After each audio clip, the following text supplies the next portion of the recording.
It says starting soon. No. Not actually started.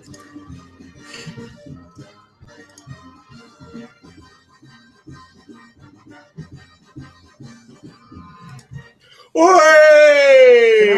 I apologise first? Firstly, I said wear something frightening, Calum, or something of the night. What puts more fear into somebody's heart than Batman? And of course, he's a creature of the night. You look like shit, man. I've got a cape. It's not. It is. It's not very It's good. a good It's not cape. very good. I said there's something frightening, and Calum came as his favourite.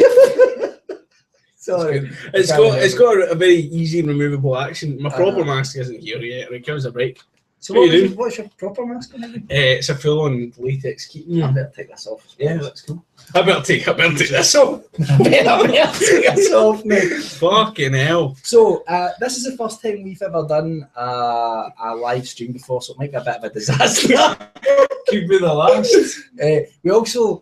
We also haven't communicated what we're going to do for the live stream to each other. Nope. So we have a few surprises along the way. For us and you. Yes. And we're going to play some games, play some video games. We've got some torches with a skull on it. Can you see that? Calum, take that out. Oh, yeah. From Pound Shop. Yep. Not from Pound Shop, but from the Pound Shop. From that there Pound Shop. I spent about 15 quid in the Pound Shop. I'm just checking we're actually streaming to people. Yeah, that's probably a idea. But it kind of buffers it and lets people do it. But you keep talking. So I've brought with me some things that Calum doesn't know about. The Black Alabama Dildo, for one. I brought him some books. We're going to have a reading. Yeah, we're going to have a nice, quiet reading. Are we streaming? It's good books though. It's not Michael's. We are. No. And so I've got 2 books. We've got 6 viewers. Yay! Let's retire. More fingers than I have in one hand. But, so the first book I've got is, this is a book I've had since I was a kid. Pay attention. We dropped a viewer. as soon as you said we've got a viewer. Sorry, Carol. It's either my face or your ridiculous Batman costume that's done it. So I've got this book from when I was a kid. It's called, I have to look at the spine because it's wrecked right now. Some people won't like the fact that this book's wrecked, but it's like 30 years old. And it's called... as old as you. All right. Actually, I don't know what it's called. I can't read it. What to know about ghosts or something like that. Anyway, so we've got some things in this. We've also got some... I can project it perfectly in my head. Like, what is it? That was a pumpkin. It's upside down. All right, is it? Oh, well, that would help. It's an upside down. Hey, they're really good. That's here you go, guys. Poundland. Instant migraine. Yeah. Right. Available from all good Poundlands. Yes. Anyway, so there's some stuff in this book that is basically all about ghosts. I had it when I was a kid, and it shows you how to throw the perfect Halloween party. Oh, brilliant. Right. I should have read that in advance. It also shows you how to be a ghost hunter. You ready to be a ghost hunter? I'm ready. Right, and a bunch of other things as well. I also brought this, which is from the Goosebumps series of books, and it's a choose your own adventure. So if we still have people watching at some point, we're going to read this, and you guys can decide what happens next. Not what happens next, but what we do next. You know, if you've ever played with a choose your own adventure. Well, it's gone nuts. We've got comments and everything. Okay, so we've got some comments from Jackie Boy and Craig saying that we are live. So we should have read that. Good. Thanks, Craig. That's good. Kill the fire. I also have this bowl. Okay. And in this bowl is the blood of a virgin. Calum. Sorry. And he doesn't know what this is about yet, but he soon will. So there's going to be a sort of a game I've devised. Every bit of paper is another horrible word that you use to describe you. So we've got that as well. And we're hoping to do some like playthroughs of some horror games, I think. Yeah, well, if we can. Now, we would have done, we're using Manycam to do the upload, which it kind of hampers it a bit, but obviously we're using Google Hangouts too. and there's a bit of come on, Mike. Let's pretend that we're professional. And Google Hangouts kind of hampers the quality a bit, but we can't do any more bigger, better quality because I haven't paid for fibre broadband yet. So once I stop being a tight bastard, we're on dial-up. Go nuts, yeah. I'm actually, this is a coat hanger. Is it? Yeah. That's awesome. It's good.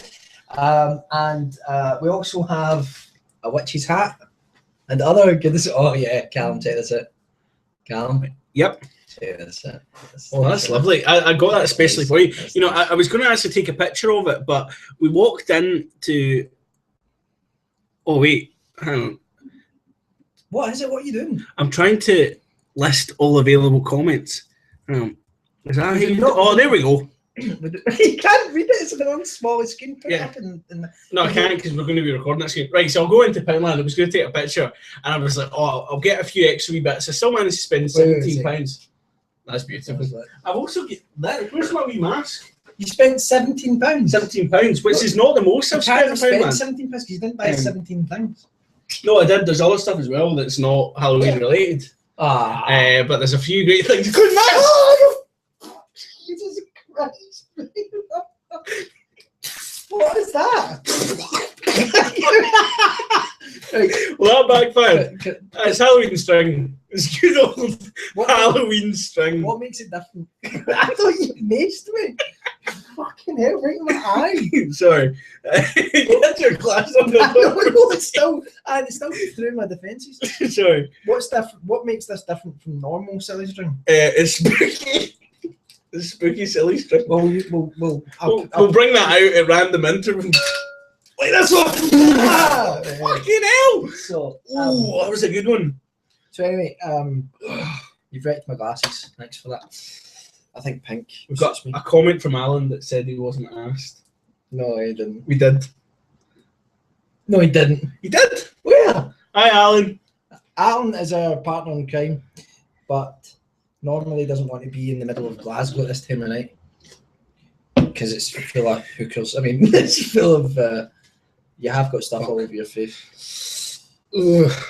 Anyway, right, so what first? Because we didn't actually have a set running list. I don't know why I said that like that. I'm breaking things up into syllables. I'm trying to get some silly string out of my ear. You started it.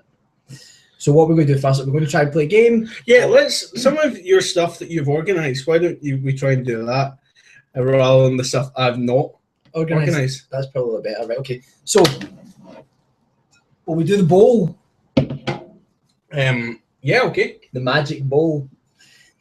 Urine. So in this bowl, I have written down. I've taken the time. I can read some of them. I'm going to look away. How? Right. Because they're not folded correctly. Right. In this bowl, I have defecated. But in this bowl, I've written down. Are you paying attention? Yeah, no, I'm listening. I've written down a bunch of different of the greatest horror villains and monsters and creatures in movie history, right? Okay. So you're going to pick one, right? And I'm going to pick one, right? And then we're going to decide who wins in a fight. Okay, I can do this. It's nothing to do. And they're all relatively famous. They're not someone obscure. It's not like Gareth. big Gareth from down the scheme that murdered some toddlers. Right, a minute. Right, close your eyes. Take one. Okay. Close your eyes. Oh, fuck. Right, this one. Right, it's closest. Who have you got? The creature from the Black Lagoon. Oh shit! I've already shot it. That's a fucking rubbish. That's a rubbish one. I was writing that one down, and I thought, do you know what? If there's any creature, if anyone's going to pick that, it'll be Calum. It's going to be that, right? Let me pick one. Right, I've got one. Okay. Well, wait. I've got two. Throw one back in. All right, I have Romero's Zombies. All right, I've got half a chance.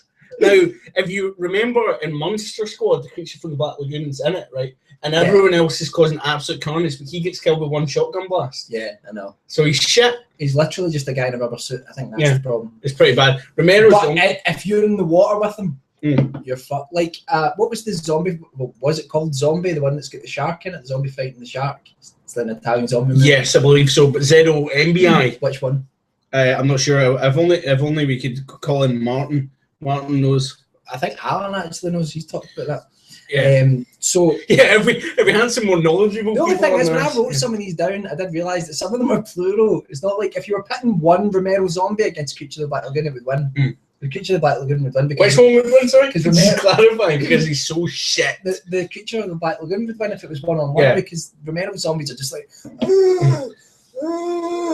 And they come in varying shades of colour. No, this is good. Right. Should you see what he's doing with his crotch? I know. I'm naked. This is from mixing, having fun, lads. Yes. Of course, always having a good bit of fun. Is that him that's having fun? This is kind of a proto test, I guess, for this concept. A proto test. Calum's also inventing English. We will probably have bigger ones later with the rest of the people that are associated with Ghastly Tales later on. Yes, we will do. Definitely. We'll have shit. But anyway, so Romero zombies, you've got a crowd of them up against the Creature from the Black Lagoon. Right. How many? It's a fine crowd. 6. So it's a small gathering. There's a wee gathering. Oh dear. I don't know. You know what? I mean, how strong is the Creature from the Black Lagoon? It's pretty fucking strong. Right. How deep is the lagoon? Well, we're not are we doing the Zack Snyder Aquaman defense here, where it's like, all right, well, it'll be really strong because you can go down to really deep depths. Yeah, it can pierce Superman's flesh with a trident. Yeah, six zombies I think you could take, but not many more than that. 7. He's fucked. Because while he'd have gone, right, 6, no problem. You know what? Last one comes in, just gouges his eyes. I'm going to say, as much as I said that the Creature from the Black Lagoon is shit, I'm going to say that because Romero zombies can't move, the bones are all brittle, and they break like shit. Alan says Zombie 2. Thank you, Alan. Thank you. So I'm going to say that I actually think the Creature from the Black Lagoon wins that one, because I think the Creature from the Black Lagoon, like, he's fucking mobile. Although I've seen him walk over land and he's a bit he's terrible. Fingers and thumbs. Also, how long can he stay on land? I question. I don't know. Is he fully amphibious? It's been a long time since I've seen the first one. I've got an Italian. Clint Eastwood's in one of them. Is it the return? Is he not the scientist? Like, he just comes in asking for some milk. All right. As long as can I get this? No, leave it. But his first role, he was like a scientist in some horror film. He just walks in. Yeah, but can you pass me that red thing? One of the Creature from the Black Lagoon. See if you can lean. Right. So cool. Thanks. Right. Okay. Well. Right. Yeah. Well, we'll do one more, and then we'll return. I would do a couple. Let's throw it out there. I don't know how far behind the guys are in the stream, but maybe we'll throw it out. And the guys. The guys are maybe sorry. She said the thing is, I thought the comments would come out here, but they aren't. So I'm having to check them out on the iPad, and I'm quite worried how much actually suit this hat and hair. I know. I like this. You know, this is Poundland. I fucking love, and this is another classic. You're a true Scotsman. Poundland is magic. There you go. It's great, isn't it? Yes, you could be your own creepypasta narrator. We call him. I don't know what we call him. Redface. Anyway, so. Quick, come off. Go on. Let's try. So let's try one more of these, right? Okay. All right, let's go. Right, there you go. Right. Who have you got? Oh, Christopher Lee's Dracula. Yeah. So I'm talking about. Now, there's actually another Christopher Lee character in here. So that would be interesting. That would fucking in. With or without associated bitches. Okay, I've got one. Sorry, I was looking up in there like Stevie Wonder there. Oh! Right, okay. Oh! I've just went and picked Dracula, Lugosi. So we've got Lugosi's Dracula against Christopher Lee's Dracula. Who's winning this? Why did I just put that back down in the fucking tub? That wasn't a good idea. Now, I'm tempted to say Lee, right? Right, why? Now, obviously, like, we'll say more of an iconic figure, right? Christopher Lee, taller, also part Hammer Horror, more violent. Therefore, more brutal. He was also in the early version of the SAS. That's true. Yeah, he's a dark man. He speaks like seven or 8 languages. I know.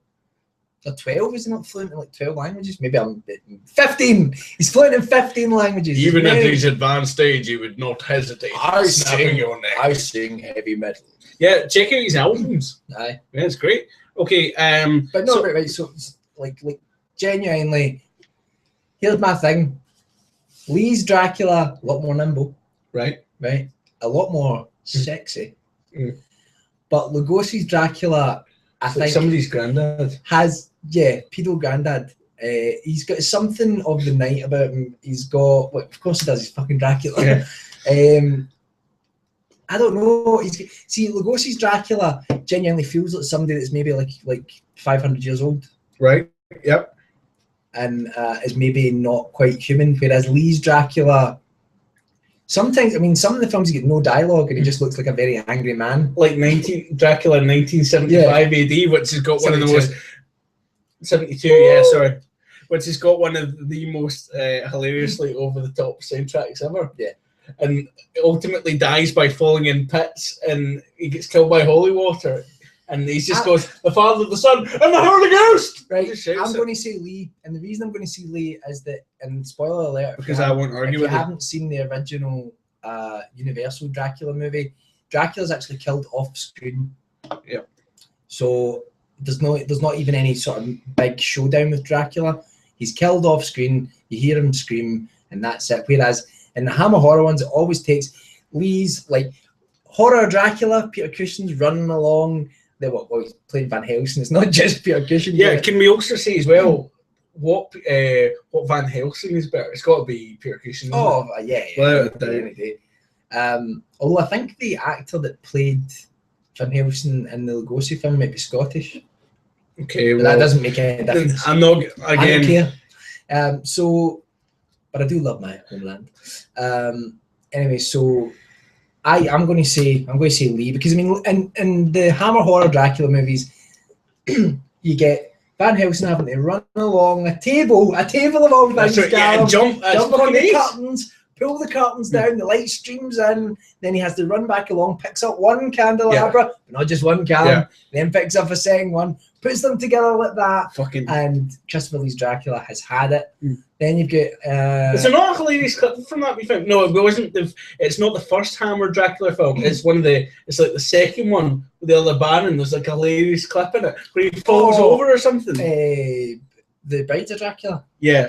Which Dracula actually isn't in. Right. Which is interesting. But Baron Meister who's in it, and he's actually quite good. No Christopher Lee, but he's quite good. Anyway. Everyone else is saying Christopher Lee. Right, okay. I've just managed to get the comics up again. Right. I was connected to the wrong Wi-Fi. Right, let's do one more. Yep, okay. Choose wisely. Okay. What have you got? Pod people.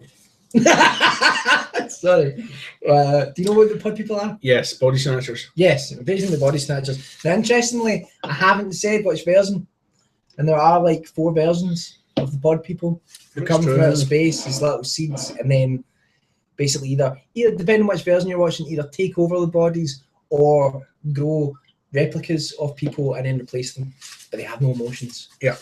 The original was amazing. The 1970s version is fantastic as well. Right, okay, let's see who you are pitted against. Right, not you personally. Calum now has to face... Oh, right, okay, you know, Calum said don't do anything obscure. This is the one I thought of. When... Right, Hugh Crane. Hugh Crane, everybody. Like was that one of Fraser's lost brothers? Yeah. I'm going to say... Fraser, Niles and Hugh. Hugh Crane from the book The Haunting of Hill House and the film 1963 Robert Wise film The Haunting. He's the kind of not the shit 1999 version where things were coming out the walls. And Sam Neill was in that, wasn't he? Who else was in? No, it was wasn't Sam Neill? No, it was Liam Neeson. Liam fucking Neeson. Although I like Liam Neeson, so at the end of the day, only memorable bit in that film is when the piano string breaks and you get hit in the eye. I laughed at that. Oh, and the flaming fucking lion's heads. Well, flaming lion. Anyway, so let's not verge into homophobia, shall we? Oh, you started it. Sorry. Okay, so Hugh Crane, The Haunting, in that film, And in the original story as well, we don't really know if the house is actually in fact haunted or not, or whether it's the ghosts of people's lives that they've brought to the house themselves. So, but Hugh Crane, it's a little suggestion there that he might have been a little bit of a child molester. Okay, well, but do you think he would molest a pod? That is the question. That is what we are here to find out. I like myself some pods. I don't know why he speaks like that, right? But I like myself some pods. Chim chimity, chim chimity, chim chim chim. Oh, I like me some pods. Like what I do. Anyway, so I'm going to say, well, Hugh Crane's like a ghost, but then we don't know if he exists. Yeah. Why did I put this in this list, Calum? Do you want to draw someone else? No, because we need to draw two at a time, otherwise we'll end up with a fucking. Well, the one that's left's the winner.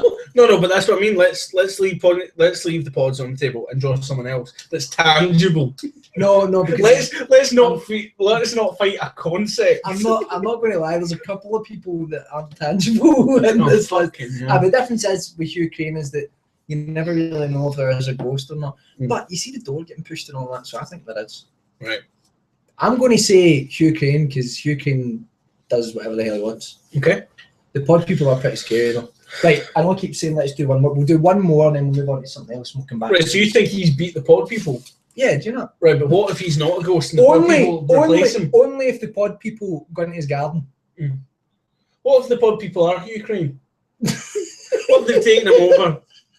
Didn't think of that, did you? I'm not sure if the pod people can do that. Right, try another one. That's my crotch, Calum. I'll just use the one finger. Right, have you got the Great Gatsby? No, the creature, like from Creepshow. Creepshow, yeah. Right now, yeah, okay. A little bit more obscure. Creepshow, directed by George Romero, written by Stephen King. Awesome movie. It's an anthology horror film, and in one of the stories, there is an old crate that comes from this. I think it's like a polar expedition. Yeah, something like that. And it's never been opened. It's found in the bowels of this university, and there's this creature which is very strange. It looks almost kind of like a bit like a werewolf, but it's only like a torso. Have you noticed that in it? Like it's something I never really thought. It's like a torso with arms. That's the question. Is he in or out of the crate in this scenario? Oh, if he's in the crate, you're fucked. But let's see who we've got. Okay. Oh, this is quite a good one because it's a creature feature, everyone. It's a creature feature. I made a rhyme. Jackie says he sat in bed watching this without any clothes on. So I mean that's that's good. We can elicit that kind of response. But I'd put him in the bowl. yeah, everyone, right? Jackie against the great creature. I've got to stop looking down at that monitor because it keeps looking. Yeah, I'm not placing. Anyway, well, it looks like you're blowing me. So that's what you meant by fellatio. Okay, I've got the Gremlins. That's a pretty good. Yeah, good one. What do we think? The Gremlins from the Joe Dante movie. How many? All of them. Great creatures fucked. You think so? Mm-hmm. I'm not convinced. They're fairly intelligent, the Gremlins. Aye, but they put on makeup and smoke cigars and so he'd pump one of them and watch Disney movies. Well, they've got all the makeup on, he'd be coming in and going, "Oh, you're lovely. You're nicer than my wife." Do that, and before you know it, they're in there at the back of it, pulling his skull apart. Pulling his skull apart? Yeah. The Gremlins don't do that though. They launch people. Michael, they didn't fight the great creature. No, we don't know what they would do. No, but they launch old women out of windows. Exactly. I know, but to be fair, she wasn't a very nice old woman. Not I'm saying she deserved it. Yeah, of course. But I don't know. The Gremlins, to me, I think they would mess it up. Right, but they would not be successful in their endeavors. Like they'd have the crate creature surrounded, and then they'd inadvertently fall into the crate, and then he'd be like, "You're mine, bitches." That's how he talks. Yeah, Jackie says they're a nightmare to contain, whereas the other creature could be put in a crate. You might be onto something. That's very good. And if this were an escapologist, if this were Gremlin, right? So So you're saying then you think the cricket just fucked? I think yes. But what if it was Spike? If it was 1-on-1, it was Spike. It was Spike. No, Spike wouldn't win on his own. Well, but if Spike would turn up with a gun. He would. What kind of gun? Yeah, but what about Mogwai? What about Gizmo? Oh, bless. I couldn't do that. Tear him apart. I couldn't do that. Or he'd keep it. Maybe the creature is what happens if you give Gizmo food after midnight. That's true. I never understood the midnight thing because, like, it's technically always after midnight, and it's always before midnight. But the thing is, it's don't feed them after. Oh, my brain. Yeah, fuck. I think we're overthinking a movie about fictitious characters, perhaps. Well, right, okay, so. Oh, that was good. That was a wee bit of fun, wasn't it? Join us next time, everybody. So we've still got a ton of them. I think it's good. We've got someone else commenting that might have clothes on. So we've got Salvador McSalty. I'm going to suggest that's someone we know. Yeah, well, you know, it's McSalty. McSalty sounds. I don't know if it is. Oh, we've got another comment in. And this is great. Yeah, we actually worried that we wouldn't have anybody watching and we'd have to sit here and Calum would have to strip off. Yeah, I know. And that would make Garner cry in the corner. One to do views. Cry in the corner with me, like, lashing him with water for making me do this. See, that's Craig's basically onto the thing I'm saying. This is female gremlin could seduce him, basic instinct style, and then just finish him off. I don't... Actually, yeah, like in Gremlins 2, is there not like a basic instinct parody bit? Is there? Am I just imagining that? Someone could answer that. That'd be good. Underrated movie. Crazy, but it's an underrated film. I'd watch it again. Yep. Look at my lovely hair. Okay, so what would everyone like us to do next? Do we do more of these? Do we play some Choose Your Own Adventure? Choose Your Own Adventure would get my votes in. Do we learn how to throw the best Halloween party you ever could? Yeah. Or do I just sit like this for like an hour? Hello, Calum. Anything could happen. Hello, Calum. So your vote would be for Choose Your Own Adventure? What did the people say? What did the mob? What did the rabble say? I'm only joking. You're not a rabble. I love you. Just ban one. Right. Let me check and see if we've got any words in from anyone. Not yet. Everyone does not care. No one cares. All right. Well, do you know what? Go right now. Choose Your Own Adventure. But to Choose Your Own Adventure. Well, the thing is, though, if we do Choose Your Own Adventure, we need to make sure there are people watching. Why don't we try and play a bit of a game? We'll try and play a bit of that Five Nights at Freddy's. All right, put on. You'll play it. I'll guide you roughly do it. Now, I've set it up just now. It's on the second night because the first night's really slow. Right. So we put it on the second night. So what you're saying is you're getting rid of the dread, the sense of dread, the bit I like. Do you want to do it from the start? How long does it take? There's about a 5-minute intro that like on the phone. Nah, fuck that. Let's just wire it. Just wire into it. Brilliant. Okay. Wire in. I've still got silly string. Wait for it. Here we go, guys. Whoa! Brilliant. This is just like inner space. Oh, we've got 3 comments just come in there. Adventure, fight to the death, choose your own adventure. Sorry, guys. We'll go into Choose Your Own Adventure in a minute. Let's just watch Michael for a second doing that. So let's bring this into the fold here. Can I just say, see for anyone that has a Steam account, you know those silly wee cards you get given? Yeah. Now every time you buy a game, you get given a bunch of cards on Steam. I sold them recently, and I don't know if you guys will be able to see that in the chat up there. He has a glorious £1. £1.86. But do you not make like £4 or something like that? No. Oh well, I overestimated you. Right, let's try this. Yeah, okay. So there's Alien Isolation there.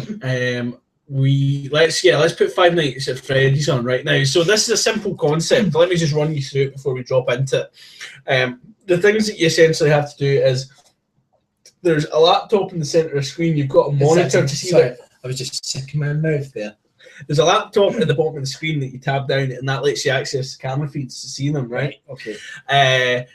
On the left and right of you, if you pan the camera using the mouse, right, there's a door control to seal the door, and there's a light to light out outside to see if they're there. Right. Still there, right? Now, doing all that uses power, and you've only got a certain amount of power to get through the night. Right, okay. Right? Much like these lovely Poundland. We're up to a few comments now.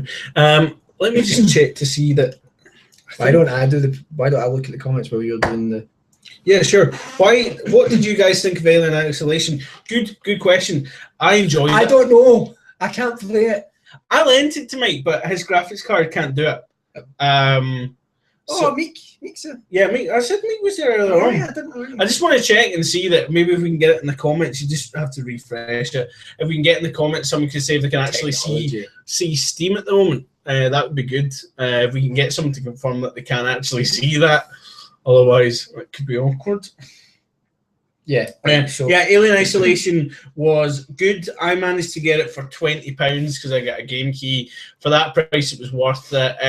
It's kind of weird. A lot of the time, it doesn't actually feel like an Alien game, but it feels much more like an Alien game than any of the other shite that's come out prior to this. Except some of the Alien vs Predator games. Some of them are okay. Jaguar, represent people. I don't know what I'm doing with my fingers. I got an Atari Jaguar in the mid-90s. Everyone else was getting other consoles. And I thought, I'll stick with Atari. I'll get an Atari Jaguar. It'll be amazing. Instead, the games cost a fortune, and it quickly died a death and became an expensive paperweight, much to my disappointment. But Alien vs Predator on it is amazing. It really is amazing. What are you doing? Why are you pressing play? My concern is that the Steam still hasn't shown up. What do you mean? It's still not showing up on this thing now. I know that's slightly behind, but I'm just worried that this might not be showing up. I'm sure it is. It must be. Nobody's writing anything. We're having some sort of technological... No, not necessarily. Right. Let me just boot this game up. Oh, what's happened? No, that's fine. I just need to Alt and Enter there. Right. Okay. Let's do that there now. Is everyone seeing that?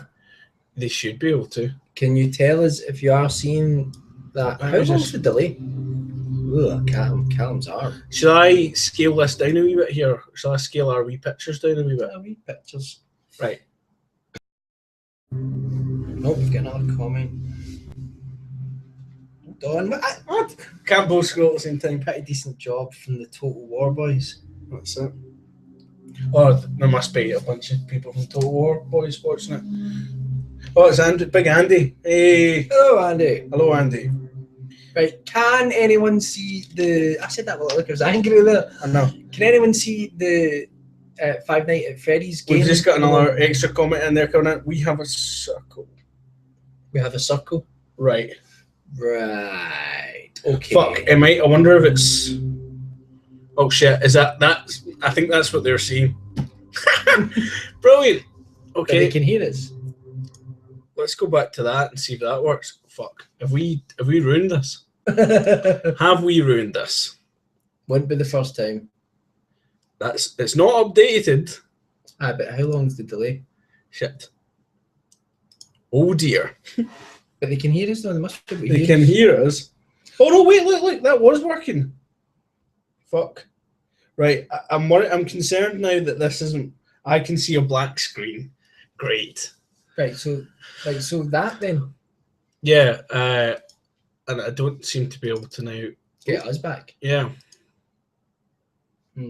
Oh dear. Oh no. Oh no. Can we? That's still running. Directly? No, we can't do it. I would give it a minute. Give it a minute. Okay. It's Windows. It's Windows, everyone. Oh fuck! That must be the circle that they can all see. Circle life. It's a long and winding. that circle. If that says circle of shine. Oh god. Well, that'll be hilarious if I've managed to break that. Calum has broken the stream, everyone. No. I am very disappointed in him. Oh dear. Please bear with us. Can we put up the little picture of the girl on the chalkboard that used to always yeah, give me oh fuck. No, we can't even do that. Oh dear. Oh, right. Well, it's gone to black. Well, see where you try and fix that. Yeah. Oh black. Fuck. Well, do you know what it is? Minicam's crashed. Classic Windows. I would honestly okay. Give it a minute. It's cool. They can still hear us though. So if we exit out of that, we might be able to come back. like Rocky in the last round. Right. We're coming back. Oh, hey! We got the Pearl and Dean theme back. Brilliant. Great. Fucking hell. This is a sequel.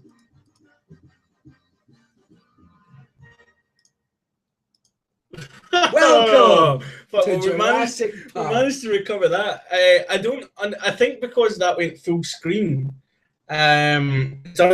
There's Andy perhaps might be able to tell me what the launch parameters are for Steam. Andy, Sounds like Star Trek. What are the launch parameters for Steam so that? Do you want to know who doesn't know the launch parameters? Right. NASA. NASA. You see you see that? Hey. They did a Challenger. If you could tell me the launch parameters to type in so it automatically doesn't go into full screen, we might have half a chance. It's just dash windowed. Is it? Yep. Definitely. Yep. Right. Yep. Okay. Yep. Definitely. I'm turning into Rain Man. No, or what's his name from what do you call it? No, it was Rain Man. Midnight Cowboy. No, it was no. He doesn't do that. You can't just name any Dustin Hoffman movie. But he does that same accent. I might grow my hair like this and then dye it pink and then wear a witch's hat and have a tag always off it. Right. Okay. So at least we're back and we're online. Yes. Let's give it a try again because I think it's going to be a hoot. Right. And I think it's worth doing it. So we're going to say dash window then. Yes. Okay. Launch parameters. Set launch options. Oh fuck! Windows, you bastard. Wait a minute. Let go of it. It's still there. Right. It just minimised. Click on it. Go down. There you go. God, I wish we could have done this in OS X. We're back, everyone. Calum hates Windows and hates anything that doesn't have an apple or a piece of fruit. That's not true. On it. I don't hate anything that's not got apple related. Whereas I just like to eat fruit. I do hate Windows. That's true. Right. Okay. So set launch option dash Windows. Dash windowed, not just dash Windows. No. Like. Oh right. I think you want. You take it. Here we go. Make it so, number one. Yeah, that's right. I am a Star Trek fan, as you can tell, and I don't care. All right, it's awesome. It is awesome. And anyone who hasn't seen Star Trek, who then makes fun of it, they don't know. Right. Calum likes to pretend he doesn't like Star Trek because he thinks it makes him look uncool. I don't like Star Trek as much. He loves Star Trek. Right. He has a Star Trek game in his cupboard. I've seen it. Partly one time. Oh shit! Right, what's going on? Right, that didn't work. No. Oh! I think it's working this time. Right. What just Right. happened though? No, the sound went because I tabbed off of it. Right, so I'll make that a wee bit bigger. Right. Continue.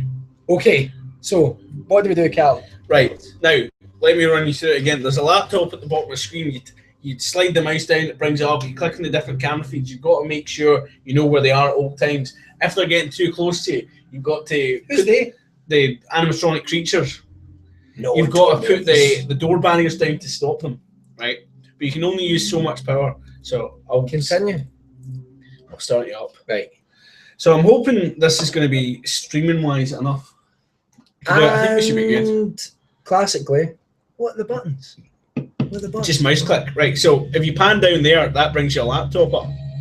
Right, you can click on the different cameras to change it, and then you just basically put your mouse back down there again. Put your mouse back down there again to get rid of it, and then see, that's your door. What happens if I click that? Right, it uses your power, right? There's also another door on the other side. Who's talking to me? The previous caretaker. Right, so if you're looking at a laptop just now, you'll be able to see where they are, right? So, he's already on the move, Michael. It's Bunny Man. He's on the move. Right, so I think camera 1A's got most of them in it. Right, so there's two of them still there. 1B, he's on the move. What? Right, make sure you get... Oh, he's moving. He's away, Michael. He's in one of those corners. Oh. Where is he? Oh, Michael, where is he? Wait. He's going to be on your right. Oh, did I just see him there? Oh, there he is. He's coming up that side. He's coming up your left-hand side. There he is. Oh, right, okay, I see him. Right, so get rid of the laptop. Right, but he's just... He's going to come up there. Right, so what happens? Right, so but you don't want to do it too much. Try hitting the light, see if he's... Right, turn it off. Right. Right, make sure you hover over the door, because if he appears, you're going to want to be ready to put... What is this? What is this? You've got to keep yourself alive overnight. Check the cameras again. Right, he's not there. Right. Oh, he's right there. He's right next to you. Where? He's not there. He's right, mate. He's right next to you. Did your power go up again? No. Well, I had one bar and it's went up. It's your usage. Turn the light off. Right. Oh, mate. Oh. He's still there. He's fine. He's my pal. Oh, I don't know about that, He's my pal. Make sure you put the laptop off. That uses power as well. All right. Why is it limited power? Just it's a mechanic of the game. Otherwise, you'd have the doors closed all the time. So what? So when the power goes down, door. Check the camera again. You'll need to see the other guys on the move. Right, he's no moved for a bit. Check 1A. Right, they're both still there. There's another camera as well. I can't remember which one it is. That's got Pirate Cove on it, and that's the other one. Right. Try 1C. Oh, they've not moved yet. Get back and see if you can find the other one. Oh, wait a minute. What, he moved? He's away. Oh, there's the door. Oh! Jesus Christ. Right, hit the light again, see if he's still there. Right, try bringing your door up. He's away. Right, see if he's gone back to his resting place. No. But does he automatically go back to his main place? I think usually they do. I haven't played much of it. Right. Now. Right, try 1A. He'll probably be back there if he's back there. Oh, fuck, there's two on the go. Oh, there he is. Why would someone be in this scenario? They're getting paid for it. They're the night watchman. Why is the kitchen feed like dead?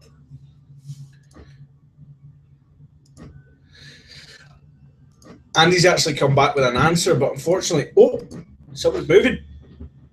What's going on? Is he on the other side, Michael?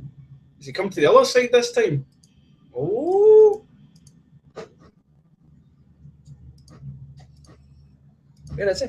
I don't know, Michael. Oh, he's back. He's come back to get you.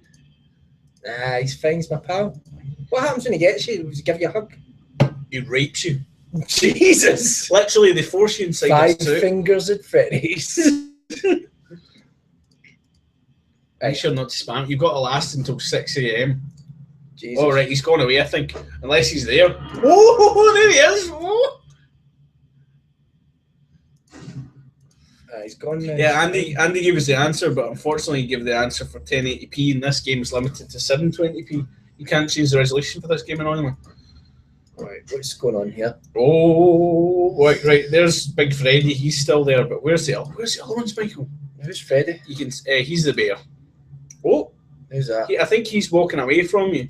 That's the wee guy that was there before. But where's the chick gone, Michael? Check your right hand side. Come on. Stay in the window. Right, check on the cameras. Because why is that disabled? Check 4A and 4B. Why is some of them don't work? Why? They've been taken out. Why? Oh no, 6 never works because that's where like one of the secret ones lives over. That's the pipes in my wall. Jesus. Right. Careful now. Careful now. Alright. Why would someone be in this situation? Oh! Jesus, he's come Christ. back. Don't spam the light too much using Why? your power. Oh, he's still there. Oh, he's coming. Right. Oh, can I go? Why not? I'm a man who can walk. Ah!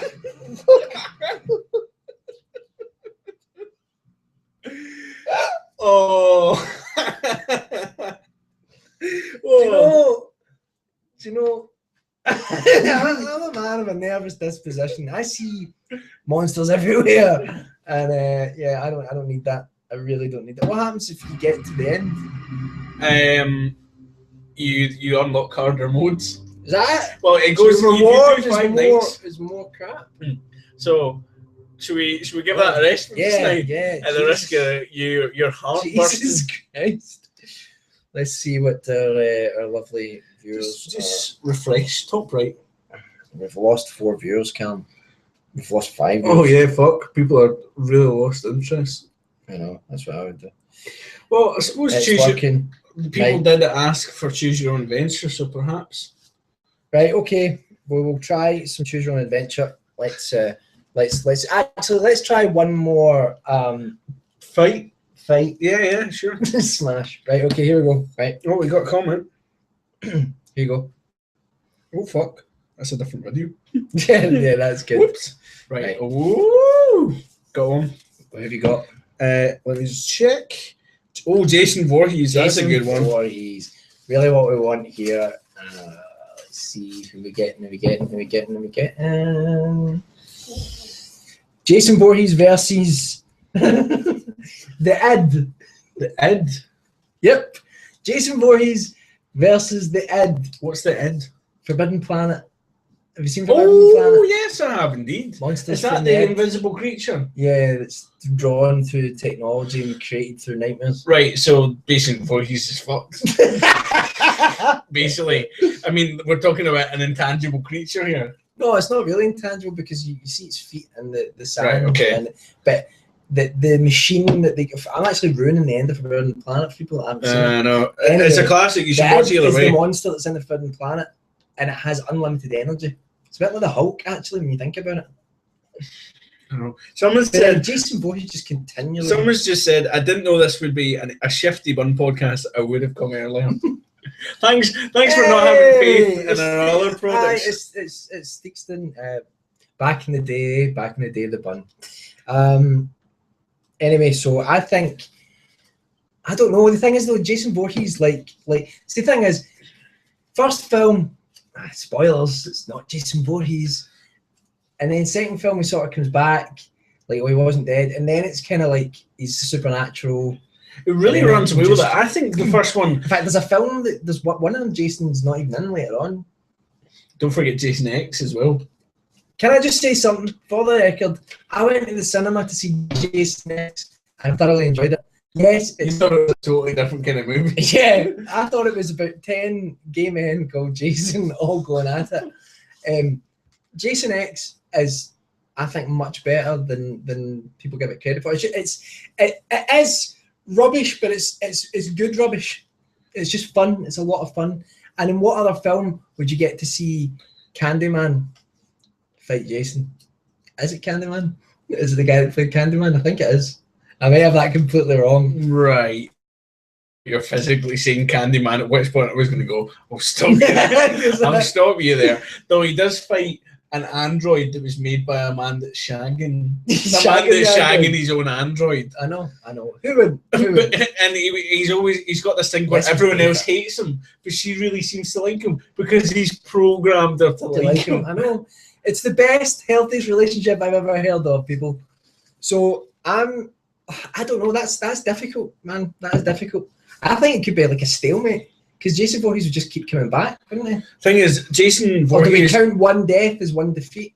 Yes. Do we? Oh well, then Voorhees is because if you think about it, Jason Voorhees is a bit like Superman. The fact that they keep constantly upgrading these. Just give him bullshit powers. Yeah. Kisser, make her forget. I watched Superman 2 the other day, and the powers that they give that man in that movie are tantamount to sacrilege. Despite the fact he's got everything, his metabolism for alcohol is poor. Yeah, and how... Because he seems to basically channel, like he takes booze in and he converts it to angst, anger, and stubble. When?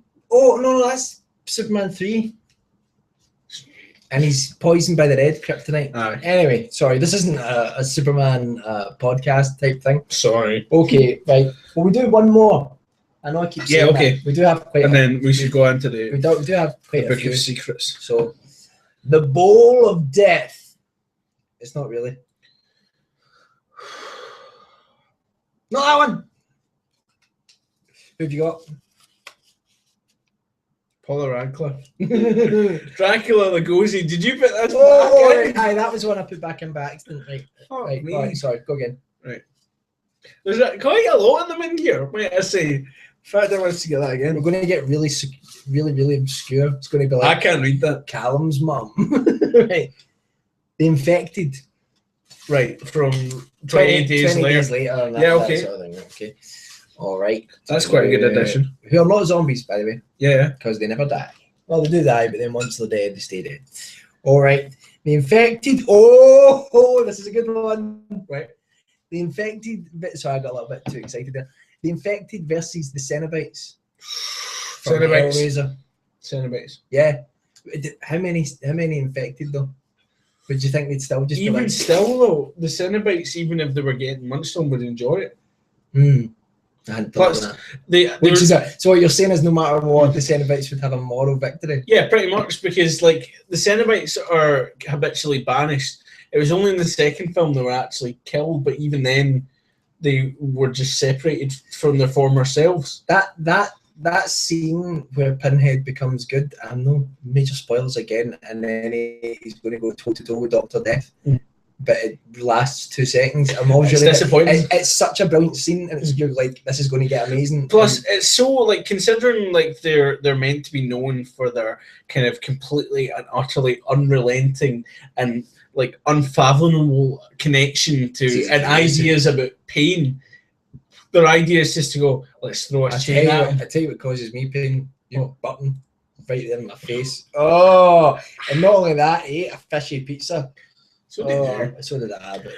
But in your face. Yeah, no. If you think about it, like, you know, these only ideas to throw chains at people. I think you're right. I think the Cenobites are going to win that one because they're just like, Jesus wept, and they're just going to hit everyone. Jesus. Do you know that was ad-libbed, that line?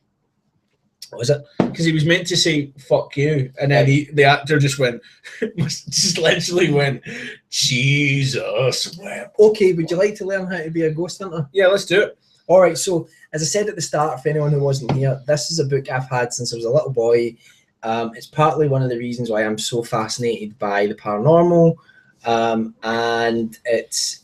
I can't even read the full title of it because it is wrecked, right? It is wrecked. I'm not going to lie. It's an Armada original, and it's What to Know About Ghosts or something like that by Sean Richards. But what's left of this book after all these years is very dear to me. It doesn't look like it's very dear to me. Look, here's the contents. That's the contents page.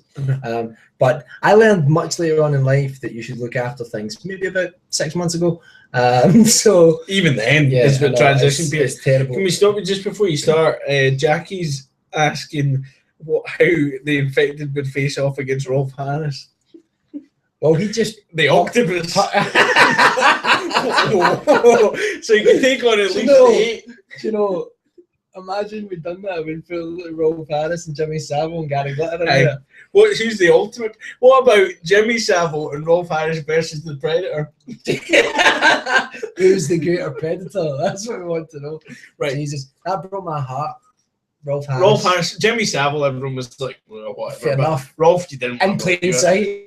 No, that Rolf, Jimmy Savile, if you were going to forgive one of them, it's Rolf. I know. Still not convinced. No. I jest. Found guilty and all that. Anyway, so kids let him on. This book has a bunch of things about like ghosts in it, but if we go forward, actually, I've just realised I can hardly see. Look at this. There's like wee pictures. Look at that. Look at the Wolfman right there. It's got like a little bestiary of different creatures and things like that. Okay, so. Right, do you want to hear about a paranormal creature that's in this bestiary? Yes, and he's not in the bowl, is he? No, it's called the Wild Huntsmen.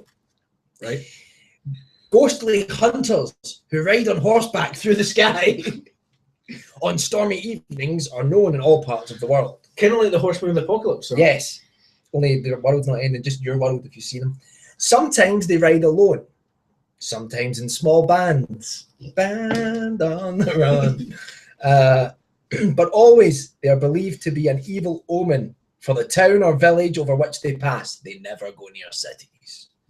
The Wild Huntsmen are said to be the spirits of the restless dead. Jesus, Cal. I've been brewing it up special. And as they fly overhead, you know that? As they fly overhead, the spectral dogs, which often accompany them, make strange howling sounds which invariably set off the smoke alarms, set off the earthly dogs below. That's why dogs howl. Did you not know that? It's the huntsmen and their deathly dogs. Just to finish, right? Of course, Germany has a number of legends about such phantom riders. And England's best-known legend of this kind is of the Herne the Hunter, who has been riding through Windsor Forest, I think it's Prince Charles, a pair of stag antlers on his head and blowing his unearthly horn for centuries. I think that's what the royals get up to. More from this later on, people. More from this later on. Good comment from Dixon, who says, Predator's face looks like a fanny. He is literally fucked. Oh, that's very good. Like Craig says, Rolf ruined 2014 for me. Fair point. I do look like I'm blowing you right now. Do you know the best? It's the same thing again. That's it. But the other joke is fun to know about ghosts. Thank you. Yeah. Sweet Ted. Yes, thank you. But I couldn't think what that word was. Do you know the funny thing as well is Rolf Harris turned up to his trial by boat. No, he didn't. He did. He didn't turn up. He turned up by boat on the final day of his trial. He turned up on a barge. Like on the back of a car, or like? No, literally just turned up. He basically sailed up the river. Jesus. I know, classic. All right, so. Wait, what was your Yeah, absolutely. I'm sure there was a couple of people that were absolutely gasping for it. Now, rearrange my balls. That's as long as you don't rearrange them in my face, then everything's fine. So, if any of you were subscribed to my old, I still use it, channel, Mike Rants, I used to do a thing called Choose Your Own Adventure Fridays, which were awesome. I really enjoyed them. We're going to bring them to this channel now. Definitely. See what you do in this intro. Would you like a whiskey? I'm going to get a beer. Yes. What one do you want? The Canadian one. Let me try it. Sure. So anyway, swish. Right, please don't wreck the place. Jeez, you just showed your arse. So anyway, yeah, I used to do this thing, Choose Your Own Adventure. We're alone at last. We're alone. Choose Your Own Adventure Fridays, and I would read about the book, and then it would come to the decision that people would have to make. And you guys or the subscribers would comment on what page they wanted to turn to, and that's how we play the game until we either died or succeeded. But this time we're going to succeed, and this is one I bought on eBay, my good friend, and it's the first Goosebumps Choose Your Own Adventure book, written by R.L. Stine. So, and it says, "Reader beware, you choose the scare," and you can see that. There's the scare right there. You see him? Choose from over 20 scary endings. They like to use the word scare or scary quite a lot. Right, okay, I'm going to read you the blurb, so get comfy. Probably losing all of you right now. I don't know what my hat's done. Late one night, you and your friends decide to visit the annual carnival. It's not open yet, but you sneak in anyway. Big mistake. Big is actually in italics. That's how you know it's a big mistake. Because sneaking out again might not be so easy. ... I didn't need to say that bit. And before you can escape, there are many horrors to face. Will you brave the terrifying supersonic space coaster? That sounds fun. Risk the deadly doom slide, or confront the evil snake lady? The choice is yours in this scary Goosebumps adventure that's packed with over 20 super spooky endings. And as I say that, something really spooky enters the room. It's my friend Calum, dressed in a small boy's Batman outfit. Right, okay, right. Calum, don't. Just fine, it's all right. You're not fine. Well, cheers, everyone. Ching ching. Sound like a panpipe sound like. Okay. Not bad. Okay, you're ready? Are you ready? Is this an R.L. Stine? Yeah. Love them. Beware! Do not read this book from beginning to end. Stop right there. Because it probably would make sense. You jump around a lot. Welcome to the Carnival of Horrors. Are you welcome? Welcome indeed. This is no ordinary carnival. Here you'll find awesome rides, exciting games of chance, and the weirdest freak show ever.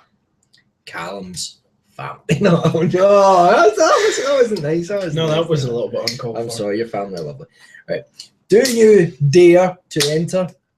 Are you brave enough to risk the supersonic space coaster? Will you know whom to trust, the snake lady or the three-headed man? I'm going with the three-headed man. Can you make it through the House of Horrors alive?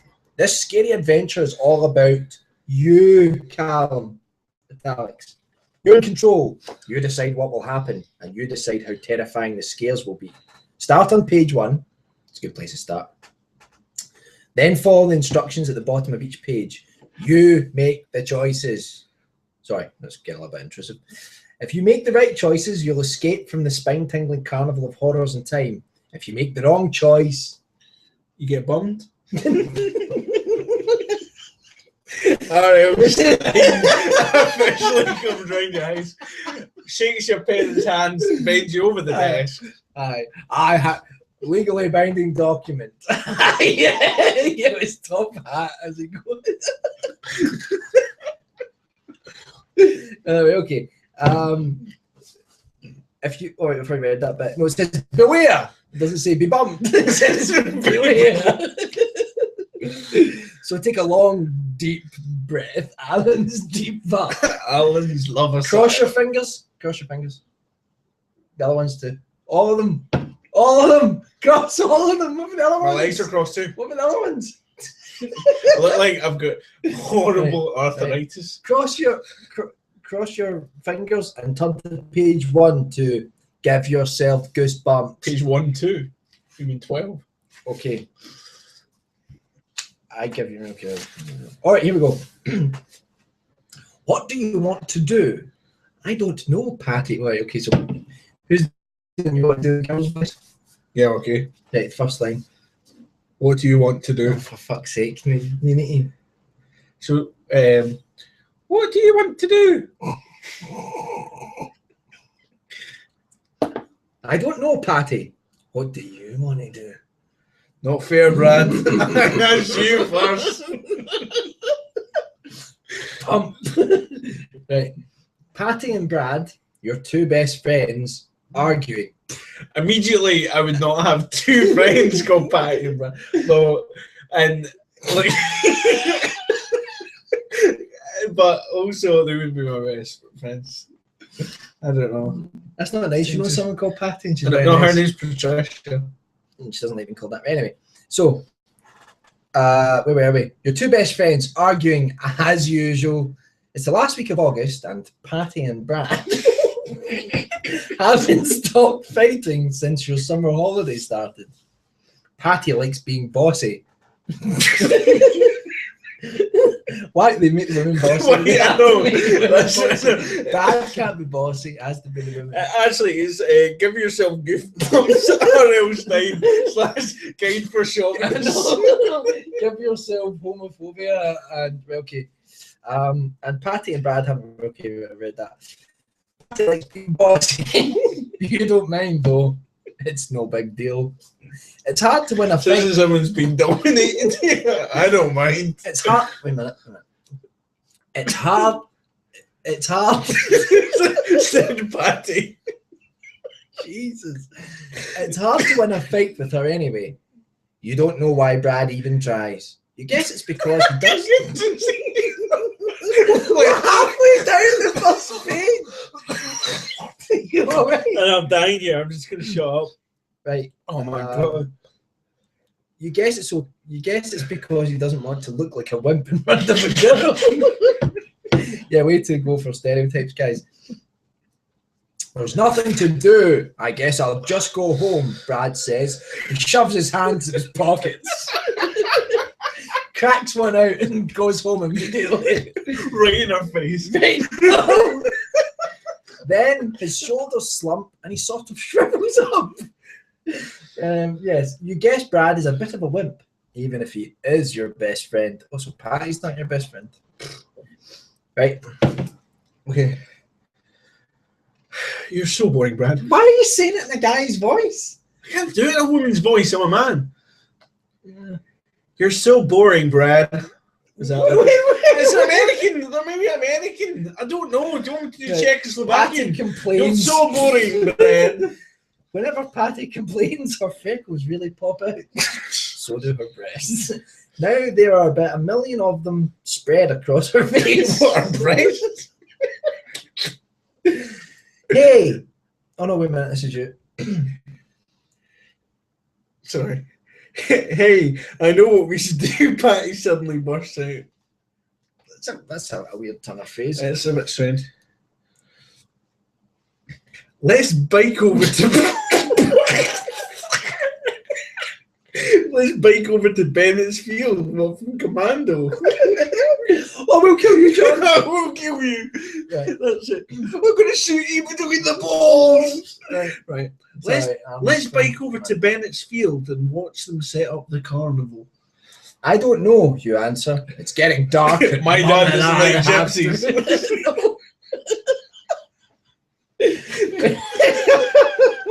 My dad's voting UKIP.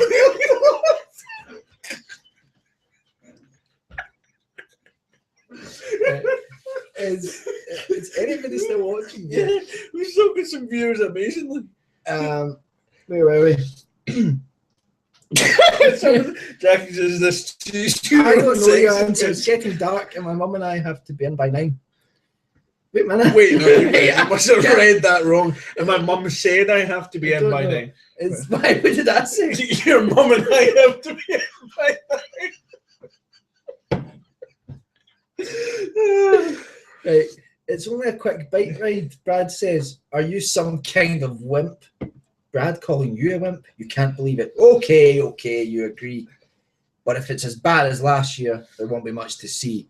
Don't you remember the main attraction? You remind them. The ride they called Terror Track. It turned out to be a baby choo-choo train that circled round and round and round. It doesn't matter what you say. Patty's made up her mind. You're going to ride over to the carnival.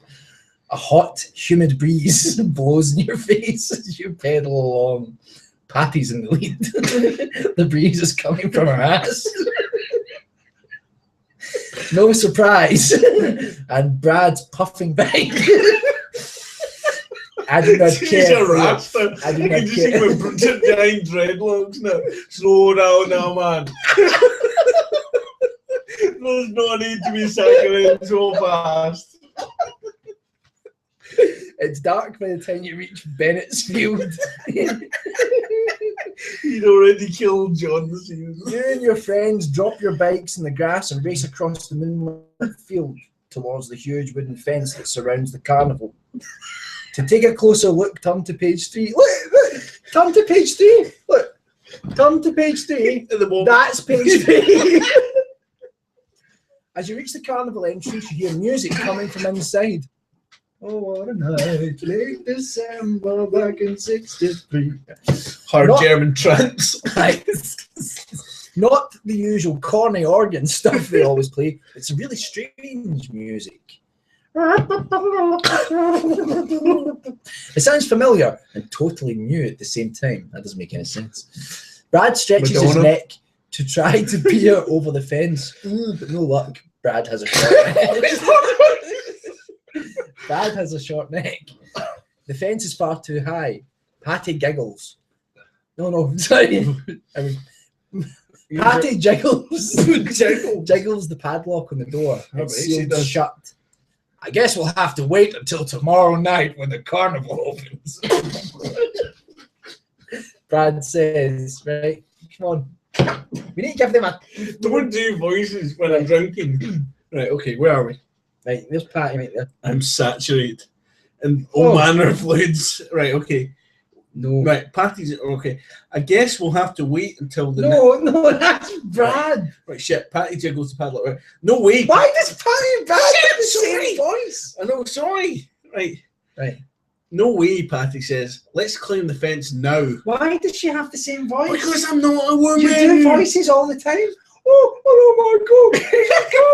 This is cool. Just leave a voicemail message. You do things like that all the time. Right, okay. Right. Okay. No way, Patty says, let's climb the fence. No! Right, okay. Okay. No way, Patty says. Let's climb the fence now. What? Right, just go. She's free. Just continue. Are you crazy? Patty says, we're getting caught. I'm fearing the fool. Okay, you go. Come on, there's probably no one in there. Patty replies, your friends turn to you to cast the deciding vote. You glance at your watch. It's almost 9 p.m. if you're going to get home in time. You should start back now. What are you going to do? If you decide to go home, turn to page 10. If you climb the fence to get inside, turn to page 6. So what is it? Are you going to go home, or are you going to climb the fence to get inside? Right. I'm quite interested to see what happens if you choose go home. yeah. Also, but at the start of the book, let's try and see if we can get any comments to see if people want to go home or climb the fence. Now, of course, I'm pretty sure if you put go home at this stage, they'll probably try and convince you out of it. You'll probably be told that you're a chicken or something. I mean, it's surely like the book won't end. I mean, it's like a bullshit. Yeah, I think it's a cop out, Michael. But it's up to the viewers to decide. There's 6 people watching. One of them could be us. So I think it's up to them to check. So I'm what? just going to quickly nip over. Where you going? I'm just going to go and wash my face. Right, so come on, guys. Someone needs to tell us. Does the character... Michael, how did Silly String get here? I don't know. Does the character go home, or does the character climb over the fence and go into the carnival? I'll just hit refresh here. Okay. As I could see, nobody cares. All right, okay. Suedehead says, climb the fence. Theakston says, does the girl go home with you? Yeah. Theakston, page 3, get her tits out. Just choose your own sex adventure. Any more comments? Slow down. Climb the home. Climb the... Thanks, Greg. Right, it seems like climb the fence is the order of the day. Okay. Climb the fence home. All right, let's try this then. Right, if you decide to go home to page 10, climb the fence, go to page 6. Okay. Let's do it, you say to your friends. You all immediately get naked. Let's climb the fence. Let's climb this, mother. Can I stop you for a second, right? 6 is climb the fence. Did you say 10 was choose to go home? Mm. What does 10 say? But no, you can't do that. That's cheating. Right, okay, we'll probably come up to it. No, you'll not. You've chosen now. We'll probably come up to it. Do you want to know? Do you want to know what the I really want to know. Do you want to know this is quantum mechanics? Fuck me. It ends with turn back to page 6. So they've convinced you. Yeah, you back. So it's not really choose your own adventure. It's take a slight detour from the established path. Right. Everyone's just saying, get that fence. Let's do it. We're over the hill. Let's climb this mother fence. Patty is halfway up before you finish speaking. You let Brad go next. You're last, as usual. It doesn't say that.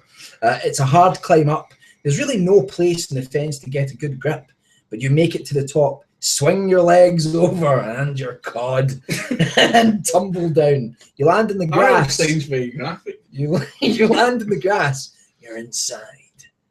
Sorry, that was a bit dark. You and your friends gaze around. Inside. You and your friends gaze around. Sorry, Calum. You and your friends gaze around. Gaze. Right. Gaze. But why would you be looking up? Do the mind? That's a carnival. You're looking around. Right. Okay, you and your friends gaze around. It's pretty dark. The only light comes from torches. That doesn't really sound like it makes sense. At first, the carnival looks the same as it always does. Dinky rides, hot dog wagons. Then the lights start to flicker on every corner of the field. The rides start to move. It's as if the whole place is magically coming to life. More delicious rides. Hey, look at that giant roller coaster, you exclaim, pointing up ahead. They never had a roller coaster before. Yeah, Brad agrees. And the whole place is a lot bigger than last year. This is awesome. Patty says as she sprints towards the rides. Look, race over to page 7. It's the next page. Well, race over then. You and Brad take off after Patty. You all stop in front of the roller coaster. Wow! Patty says as she gazes up at it. It's like a rocket to outer space. Beyond the roller coaster, you spy a castle surrounded by a moat and a spooky-looking haunted house sitting high atop a hill. These are the coolest rides I've ever seen, you say. They still have that stupid choo-choo train over there. Remember where one child got decapitated on that? Ha! How we laughed. That's not in it. You weren't reading that. Oh. Craig says this story is an affront to free will. And Andy thinks that Stalin was the co-author. Could be, right. These are good. They still have that stupid choo-choo train over there, you point out. But we could ride this stuff all night. All night long. And never go near it. What? But we could ride this stuff all night and never go near it. He's talking about the stupid choo-choo train. Right. Patty grabs your arm and tugs you over to the other side of the carnival, to the side stalls. Brad races after you. So she tugs you over to the side stalls. She's tugging you. She's a shaft grasper. Yeah, she's grasping for the She's shaft. grasping for the shaft. Patty grabs your arm. Yep, we've already said that. Hey, where are you all? I'm going to start again. Hey, where are all those dinky wooden booths from last year? You ask as you gawk at the amazing games of chance. They're gone, and in their place are giant video games. Tell you what, there's not a chance of choosing your own fucking income in this book. And huge spinning wheels studded with hundreds of blinking coloured lights. Get a load of that! Brad suddenly cries out. You and Patty spin around. You can't believe what you see. Where are the decisions? Be more amazed on page 87. What? No. Yeah. Yeah. It's a picture. So Fuck me. We've gone from 7 to 87. Yeah. We've skipped 80 pages. I'm going to do this quickly, guys, because there's not even a decision at the end of this picture, this page. So the next one must right. You're staring at a sign that reads "World's Freakiest Freak Show." The three of you gape at the pictures. Gape. No. There's the three-headed man with the ugliest collection of faces you've ever seen, and the snake lady, a young blonde girl with a beautiful face and the body of a 40-year-old man. Enter the blonde lady. Get shoes of get winged sandals. And the body of a slithering snake. This is you start to say, but you don't finish because a large hand has come down on your shoulder. Hard. You slowly turn and gaze up at a huge man with shoulders wider than a refrigerator. He has coal black eyes with a thick mustache to match. He looks strong enough and mean enough to throw you over the fence with one hand. What are you doing here? His deep voice booms. You're not allowed in here, he says, pointing directly at you. We're sorry, you say, hoping you appear sorry and not just scared. We wanted to look around, that's all, but we'll leave right now. His eyes stare into yours. Love is in the air.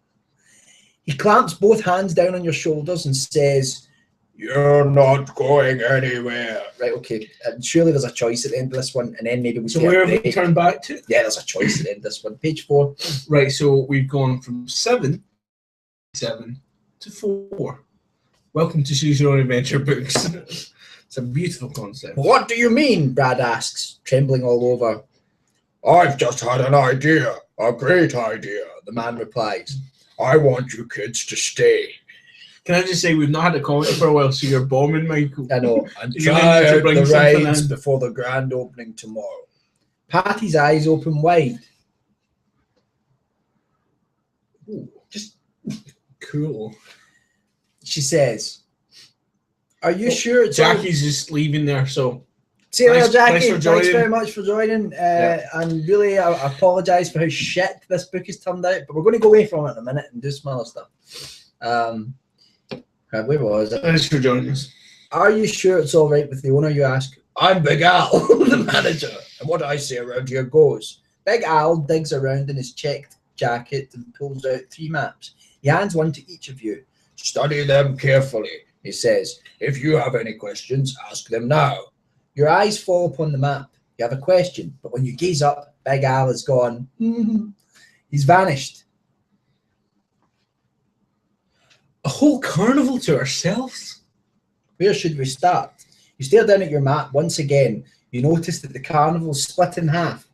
On one side are the rides, tons of them. On the other side are the side stalls, packed with the games of chance and the freak show. What will you try first? To go on the rides, turn to page 34. To check the side stalls, turn to page 77. I'm going to shoot myself if I have to read much more of this.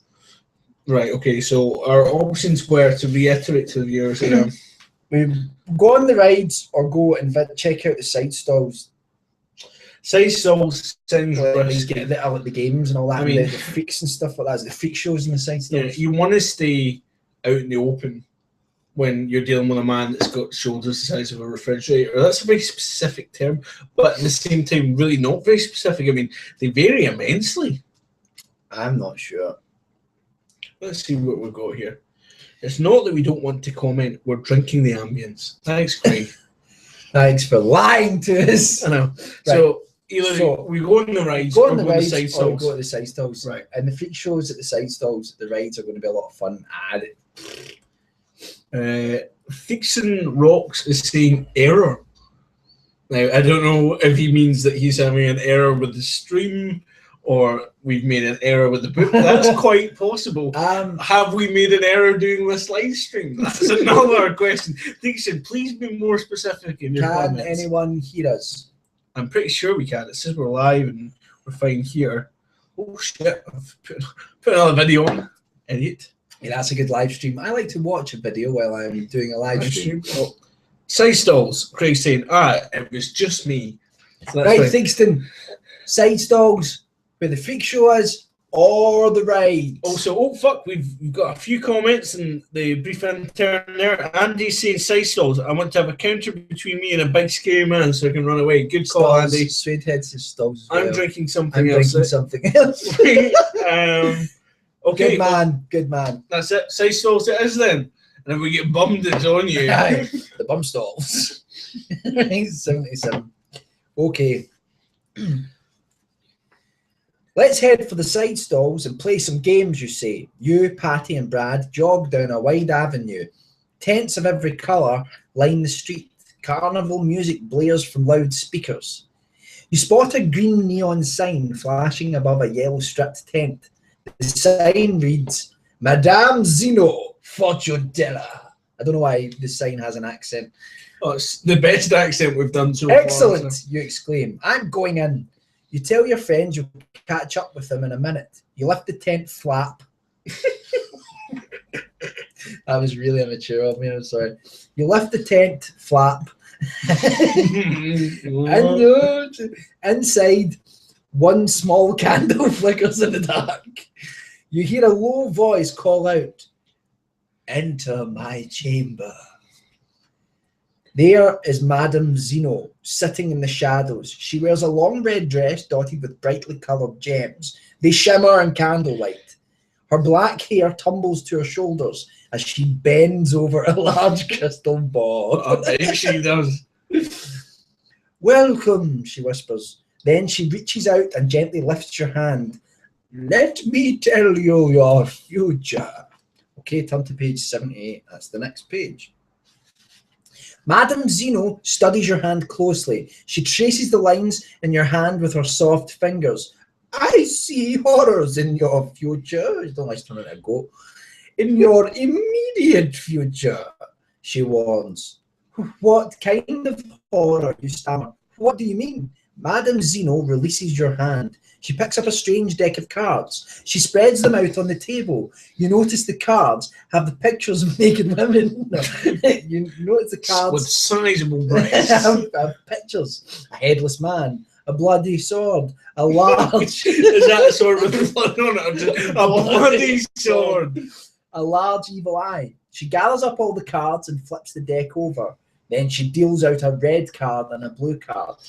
Turn one over, she commands. Learn your fate. Do you turn over the red card or do you turn over the blue card? Oh, shit, it could be anything. What would you go for? Red for danger. Yeah, I know. I mean, but the blue seems like the obvious choice, isn't it? I'm going to say red. I'm going to live dangerously and say red. I too like to live dangerously. Now, according to Craig, the comments are lagging a bit. Let's see if we've got any responses. If she gets the rubber forearm, give it legs, lads. The page 3. We've yet to have any new ones. I'm going to say red. We'll give it a minute or two. Now, unfortunately, as Craig's rightly pointed out, the chat seems to be lagging a wee bit. But let's have a wee look again. See, still no comments. Still no comments. But what we'll do is we'll do one more decision, and then will we go away from this and do some more combat stuff? We can return back. Yeah, unless we die. There's always well, there's also another. There's also another game that I actually, one of my games, if we want to play that as well. So we'll do our next decision. So if we get anything from that. Okay, we've got 2 comments coming in. Hot. Red. Is this the shit tricks? I don't think is this the shit tricks was one of the options. Yeah, thanks for your comment. We can't filter the internet. I think we've got a couple more coming in hot here. No, we don't. Red. I'm saying go red. Let's say red. I'm saying red. Let's do it. Balls deep. Come to page 14. Before we do, just refresh it one more time, just in case. Okay, just in case someone said blue. We've got one more comment. Let's get swing it. Red. Right. Red. We are going. We are going in. Okay, let's go to red. Turn to page 14. You reach out slowly and touch the red card. To your amazement, a 3D heart magically appears and rises from the flat surface. Then it starts to beat. Not 3 times on the ceiling, you can love me. Okay. Then it starts to beat. Thudump. Thudump. Something wrong with this heart. Yes. Then it starts to, I've read that. It must be some fancy optical illusion. You lean closer to figure out the trick. Like this. Right.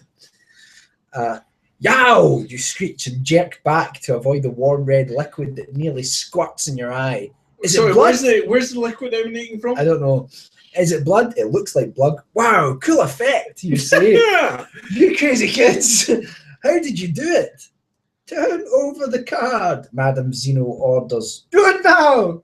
Madame Zeno really gets into her act. Doesn't she know this is just a game, you think? Can I stop you for a second? Yes. From this angle, I can see page 15, and at the bottom of page 15 it says... Right. Okay, you're lucky that it's not turned to... Well, we now know if we ever have to go to page 15. We're fucked. All right, she really gets into her act, but you do as you're told. Big deal. No weird pictures, no hidden fortunes. All you see are the numbers 1, 3, 2, shimmering in gold script against a midnight background. What does it mean, you ask? You will know when the time is right, the fortune teller whispers. Her voice is so low you can barely hear her. It could save your life. We need to remember that number, 132. 132, guys. Someone put it in the comments.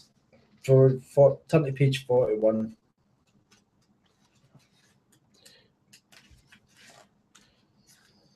Turn immediately to page 15. Craig's asking if Madame Zena is a goat lady. Yes. Willow! You're all pigs!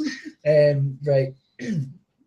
Obscure reference there from the 1980s. Is it You're all pigs! Willow?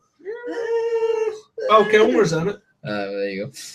What do you mean the when he was big? Sorry, what do you mean the magic number could save my life? You ask Madame Zeno, but the fortune teller doesn't answer. She stares off into space. The end. Credits. She stares off into space. She seems to have fallen into a deep trance. You don't really believe her. These fortune tellers are all fakes. But you memorize the number anyway. 132, 132.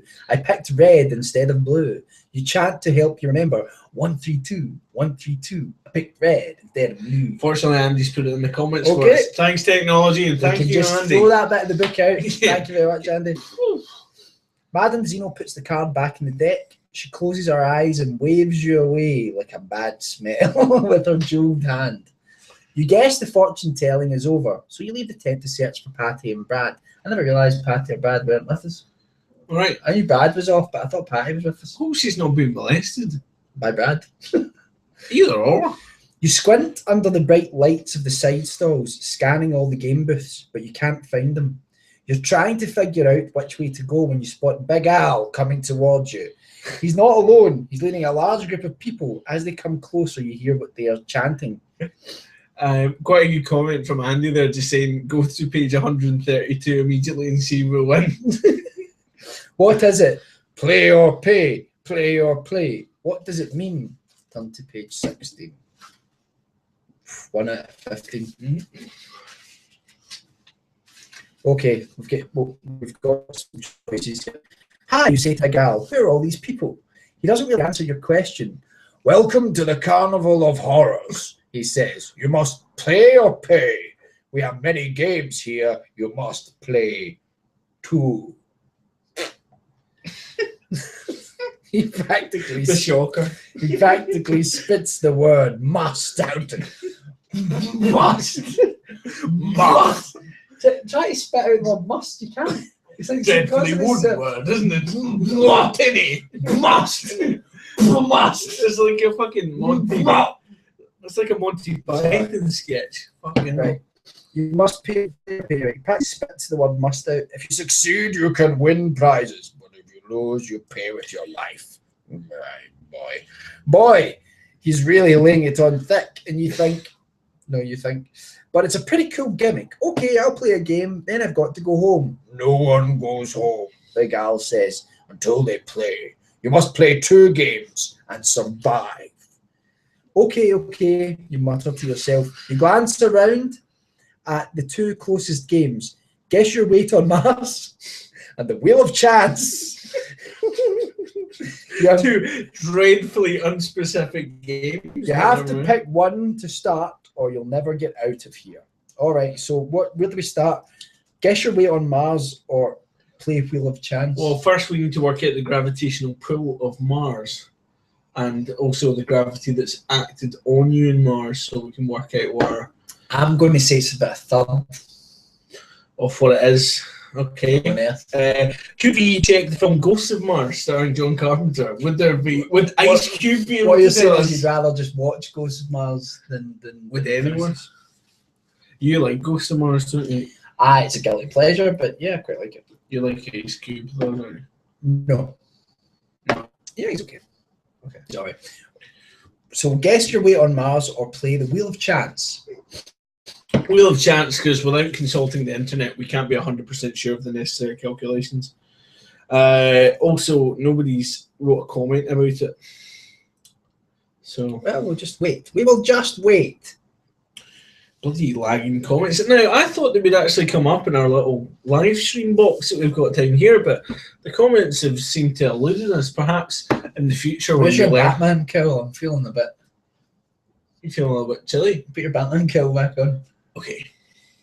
The mask. So we either have to play the game, guess your weight on Mars, or play the Wheel of Chance. We have to play 2 games. If we don't play 2 games, we don't get to leave. If we fail at any of the games, we die, which I think is pretty harsh.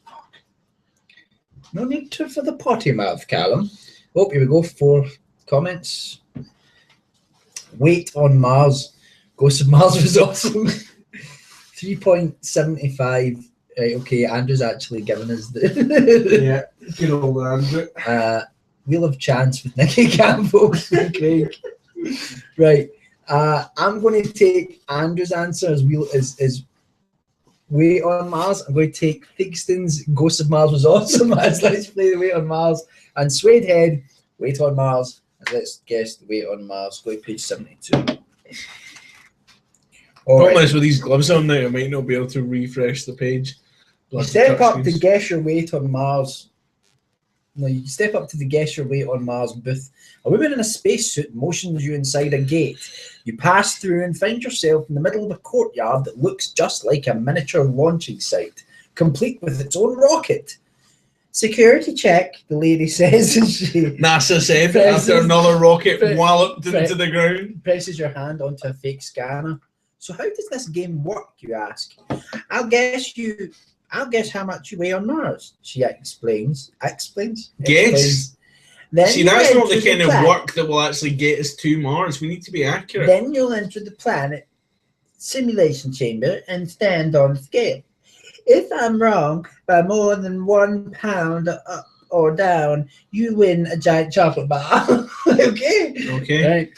What if you guess right? The space lady doesn't say anything at first. She just smiles, a nasty smile. It'd be hilarious if it was a giant chocolate bar. Nasty smile. I mean that from like the alcoholic part of you, you know, like a giant bar made of chocolate. You win a giant chocolate bar. What if you guess right? She nasty smile, then she answers, "You lose," is all she says. Go to page 18. All right, are we ready? No one cheating, by the way, going on Google. Right.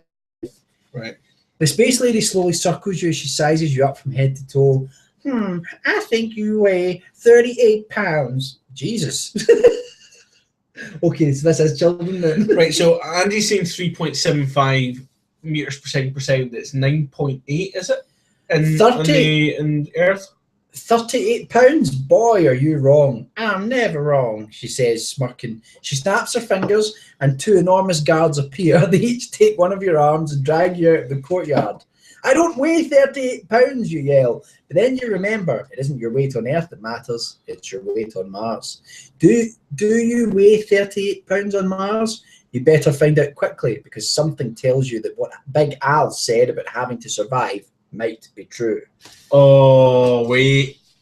132, is that what you actually weigh? You've got to figure out what you weigh on Mars fast, but how? You're about to give up when you notice a flashing sign. It reads the gravity on Mars is almost 40% of what it is on Earth. Okay, now you can figure it out. Multiply your real Earth weight in pounds by 4. There are 14 pounds in a stone. Now drop off the last digit. Dixon says that with the cow with the mask on now, it looks like a bizarre fetish site, and we need to give a PayPal link and start sucking each other's toes. Might give that one a miss. Don't need PayPal link for that. Yeah, no, we'll do that for free. Right, okay. So Andy's saying it's 0.368 times your mass on Earth. Multiply your real Earth weight. It's still flat. By 4. There are 14 pounds in a stone. Now, drop off the last digit. For example, if you weigh 90 pounds, I'm fucking right. 90 times 4 equals 360. Dropping off the last digit, you get 36 for your weight on Mars. Can we just say that that's our weight? How much does it ghost on Mars? If you don't want to do the maths, you can leave it to luck or just guess. Andy says 103.2 pounds.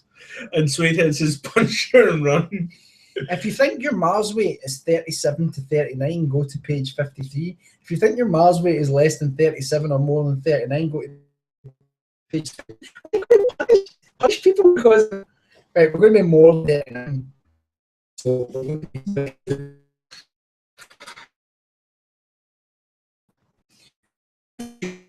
be wrong. All you do is step on the scale. The two of you inside the relationship.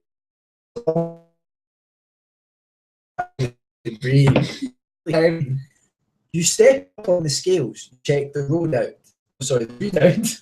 Boy, oh boy, the space is long. You jump up and down. I won. Back outside, you collect your package.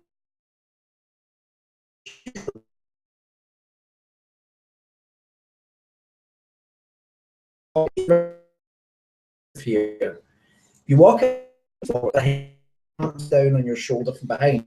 It's Big Al. Another game, he said, grinning. Okay, chance go pay. Right? Yeah, we have. You not get to choose your invention. Creates warranty. Nightmare. Oh fuck, we look like we've got a bit of a puzzle. Okay, well that would be a first for the book. You wander over to the Wheel of Chance and immediately notice two strange things. First, it says wheel of no chance. Wheel of no chance. Then you hear the, is that hot?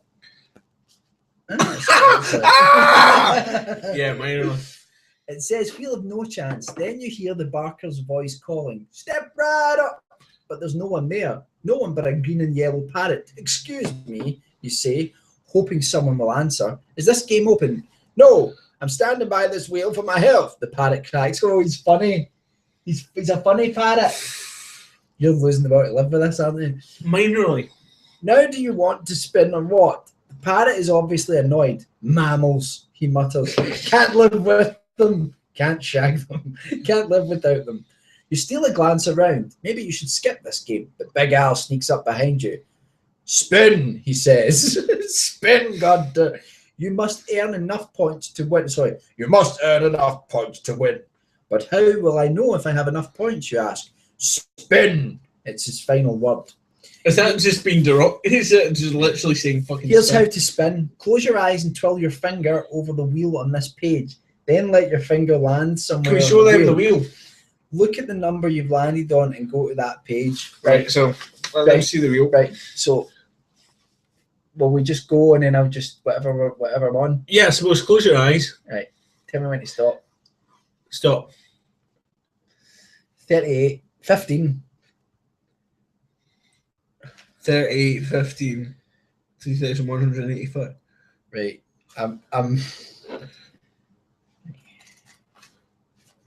It was just 38 and no more. Right. But 15 was right there next to it. Got a winner, said the parrot squawk. No, shut up, the parrot squawks.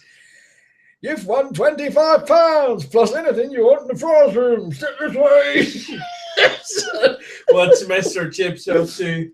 Eagerly, you follow the bird into the storeroom behind the booth. It's packed with the weirdest assortment of junk you've ever seen. Dusty old catalogs, a collection of axes, and portraits of headless people holding their own heads. So pick something. It's getting late, the parrot says. Not this garbage, you think. Then you spot a shelf of small cans with bright labels. Play and glow, clay slime, and monster blood. Monster blood? Hey, isn't that the magic stuff you read about in Goosebumps? It's broken the fourth wall. It's so meta. He mentioned Goosebumps and it's a good He's broken it right now. Should have known immediately that it was going to do that. I'll take the monster blood, you decide. Excellent choice, the parrot marks. As you quickly leave the room with your prize, you wonder, is 25 points enough? What do you do next? If you want to spin again for more points, go to page 9. If you haven't played Guess Your Way, you have done that. Right, so Andy's made a very good point. He says that Al seems to be using a very Jimmy Savile tactic of distracting children with novelties, games, and challenges.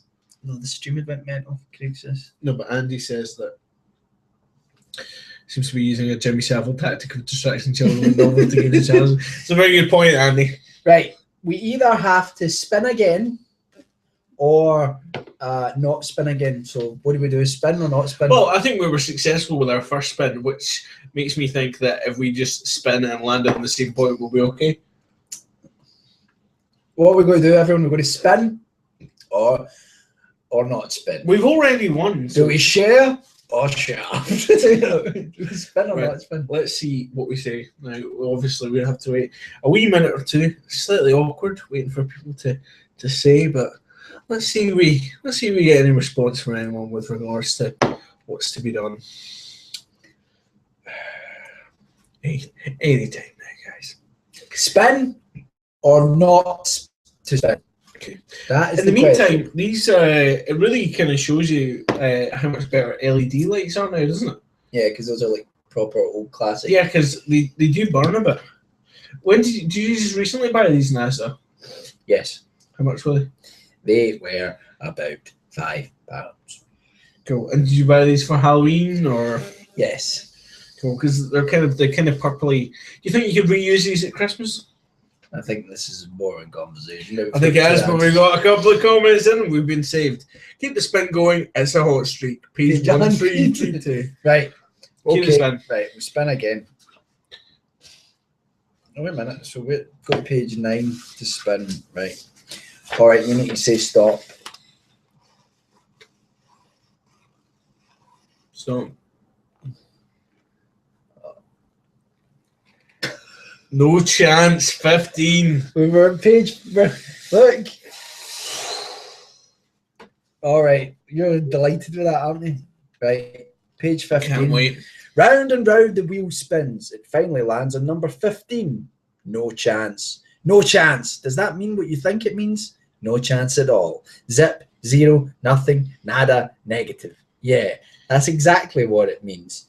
You have met the end. So you must have been murdered then. Grizzly? Well, I have to say I've read much better choose your own adventure books than that. Yeah, and also I have to say that it wasn't completely, you know, I didn't set out to derail that in any way by picking No Chance. So, did you?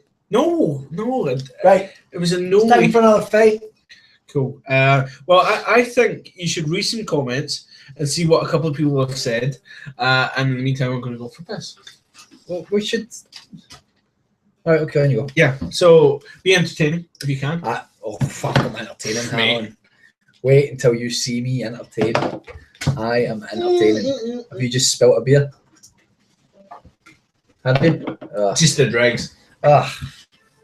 How lovely. To the back toilet. Ooh, how ghastly. How Anyway, yeah, like I've done like a few read-throughs of choose your own adventure books on some of my channels and things. I just realized actually people would think I'm on my own here because Calum's not here and I'm just sitting here like this. That could be bad. And some of them were actually, some of the choose your own adventure books are really good, like the horror ones, but I have to say that it wasn't really scary, was it? I don't think Calum was that scary. I find clowns scary. Clowns do scare me. I think they scare a lot of people. But what's your most frightening thing? Like for some people, it's like clowns. Then that's the thing that scares them the most. Like what scares you the most? And don't say the government. Like I'm talking about fictional creatures and villains and things like that. So what scares you the most? Oh, we've got a lot of comments here. Let me see. Can we see what happens in page 132? Actually, yes. Just for you, Theakston. Let's find out. They want to know what happens in page 132. I'm back, by the way. I'm back, man. What happened to the silly string? Oh, here. The fortune teller said this number might save your life, but how? Then you see it in the corner, a tall silver locker with the number 132 painted in red. Yeah, so like you've hid in the locker, but it's not the end of the book, I'm afraid. It's not the way out. Anyway, right, fight time. Right. No, can I stop you? Can we play one of my games before that? Yeah. My game is called Spooky or Shite. Does it involve just punching me in the face? No, it does not. I did ask them now, what was the most frightening thing that they like, but they have decided to ignore me. Let's go. Right. Now, okay. Basically, my concept of the game was spooky or shite, and what point we can discuss books or films, right? And we have to give one example of a good one and one example of a bad one, and it's horror. Now, I think probably to give us a wider range, we'd probably be best choosing movies for most of it. But, for example, I'm going to say spooky first, and you have to give me an example of a good horror film that people might not have seen. Okay, I'm going to go for The Uninvited. It's a horror film from the 1940s. It's one of the sort of seminal haunted house films. It's actually a comedy in a lot of ways, but it has some very, very, very strange, creepy moments in it, and a lot of horror films have borrowed from it since. So I'm going to go with that. Now that's probably a pretty good choice. A lot of people wouldn't have seen that. I'm going to play the shite card. Okay. And the film I'm going to bring up is a film called Wild Country. Now, you haven't seen Wild Country. No. I'll wager that very few people have seen Wild Country. Wild Country is, and it's not just an obscure little short film that I picked out of nowhere, it's a full-length Scottish feature horror film about werewolves. including a scene where a man tries to fight a werewolf. Was it made after Dog Soldiers? Yes. Yeah, that'd be why then. The film starts off with a girl, a teenage girl, dealing with the fact that she's just lost her baby. Now she didn't actually. I don't think she actually had the baby. It was a miscarriage or something. And it kind of starts off as this kind of poignant little drama about people living in kind of poverty. And it goes through it. And you're like, all right, that's an interesting angle. And then all of a sudden, there's werewolves, shitty werewolves, really badly animated werewolves, and like the old CG. Yeah, they're shit. Is it like and some shit G? Yeah, and Peter Capaldi's in it. Now, someone must have known Peter Capaldi in order to get him in it, but basically there's a classic scene where a Ned, which is kind of like our version of Scum, or Ned stands for non-educated delinquent, so basically tries to fight one with a penknife. It's a horrible, horrible film. Don't watch it, but I don't even know if you'd be able to find it. I haven't even heard of it, so exactly. Check it. It's almost worth checking out just from the point of view it's an excuse. Is this a good game? Should we carry it on, or I want to do a shit one? Right. Okay, you do a shit one then. I'm going to go for the Howling 3, the Marsupials. Okay. I sat and watched this. In fact, I think one of the people in the chat room, I think Craig, I might have sat and watched it with him. And it's, the original Howling film. Was it Joe Dante that did the original Howling? Someone will be able to confirm that. I think it was Joe Dante. But anyway, the original Howling film is pretty great. Werewolf film about this woman who's terrorized by an experience that she had, and then she goes to this retreat where there are all these people, and it's like sort of community, and she starts to maybe expect that there are werewolves there or thereabouts. But by the time they got to the third film, I don't know how, but it was made in Australia.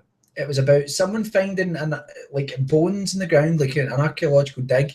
It was made for like £10, and it was called The Marsupials. It wasn't even werewolves. It was like about people turning into marsupials, and it's awful. And right at the end of the film, the very end of the film finishes, and the director comes on screen for a second. It's a close-up of his big fat face, and he just shouts, "Cut!" And then the credits roll. So it breaks the fourth wall. It's basically like Goosebumps, but it's like it makes no sense. Fair enough. Right, pick a good one. Okay, a good one. Now this Martin put me onto this. Big Martin Yates. He put me onto Phenomena, which I don't know if you've seen it. Oh, Jennifer Connelly. See even at that age, this discussion that we had, and it's when you watch people that are now at a certain age that they are now, if you find them attractive at the age that they were when they did that film. We had this conversation before. Is it illegal? Classic examples: Jennifer Connelly, Jodie Foster in Taxi Driver. The Accused. And that made me scared of pinball machines. But that was because there was a thread on IMDb I remember seeing. It was a guy who I think it was for License to Drive, and it was Heather Graham he was talking about. Right. Okay. And he said, Heather Graham's beautiful in this film, and people started calling him a paedophile, and he was like, no, I was the same age as her when the film was out. When it came out, yeah. And everyone was like, but now you're like a 40-year-old man, so you can't say that anymore. And it's like, well, no, he's still thinking about it as he was then. It's not like I'm looking at like a 15-year-old girl now, so I don't know. Yeah, no, definitely, but I mean, Jennifer Connelly's class. Lovely, isn't she? Yeah, she's lovely, especially in Ass to Ass. Fucking hell. Yeah, sorry. That's from Requiem for a Dream. Yeah, it is indeed. Classic. That guy obviously got out of bed that day knowing that was the only line he was going to get, and he just went, I've made it as an actor. What are you doing? Circle's requested I check a particular film. The film that he's requested, Circle, the film that you've requested isn't working on the URL when I try and type it in. It's so bad that they took it off. It's not working. Dario Argento. It is Phenomena. So Phenomena is about a girl that's at a boarding school. Yeah, and she gains control of insects, but she's also trying to solve like a murder case. But it's also the inspiration for the Clock Tower series of games on the SNES. which I know some people might know the Clock Tower series, but also didn't know that it started on the SNES. It's quite a classic survival horror game on the SNES. You ever played it? I haven't played it, but I know the game that you're talking about, but I haven't played it. Classic. But no, great film. Okay. Can we have a When was the last time Dario Argento made a good film? Opera? I've not actually seen all of his movies, but I've seen a good. I'm just very quickly. I've been given this link. I need to work out what we're being It's sent. time for another fight. Okay.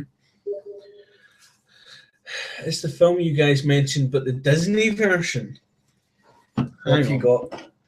The Twilight Zone. How can the entire Twilight Zone be? Yeah, I think you can. Right. Okay. My turn. Right. It's the Twilight Zone versus the Lord of Summer Isle. Craig, you like this one? Okay. Who wins? Who wins? Who wins? The Wild Country. Yeah, he's right. There is actually a Disney film called The Wild Country. Blinded us. Right. Sorry. Okay. So the Twilight Zone versus the Lord of Summer Isle. The Lord of Summer Isle is Christopher Lee from The Wicker Man. Jesus Christ. Runs that island and does it in a little bit of a sneaky way. Right? What do you think? Is it? Is it? I would have loved it to have been the Twilight Zone versus Hugh Green. Now I want to say, is it a Bridget? No, it's not. Is it who is it that does all the dancing? What's her name? Famous horror actress. And the Wicker Man. Yeah, I'm depressed that I don't know. What's her name? Bridget? Is it Bridget? Craig loves that film. So yeah, well, let's see if we can get Phenomena was Dario Argento, yes.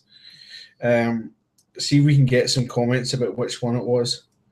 God, what's her name? She's a really famous actress and she was in a lot of Hammer horrors. Yeah, I know who you're talking about and I can't remember her name. It's driving me mental.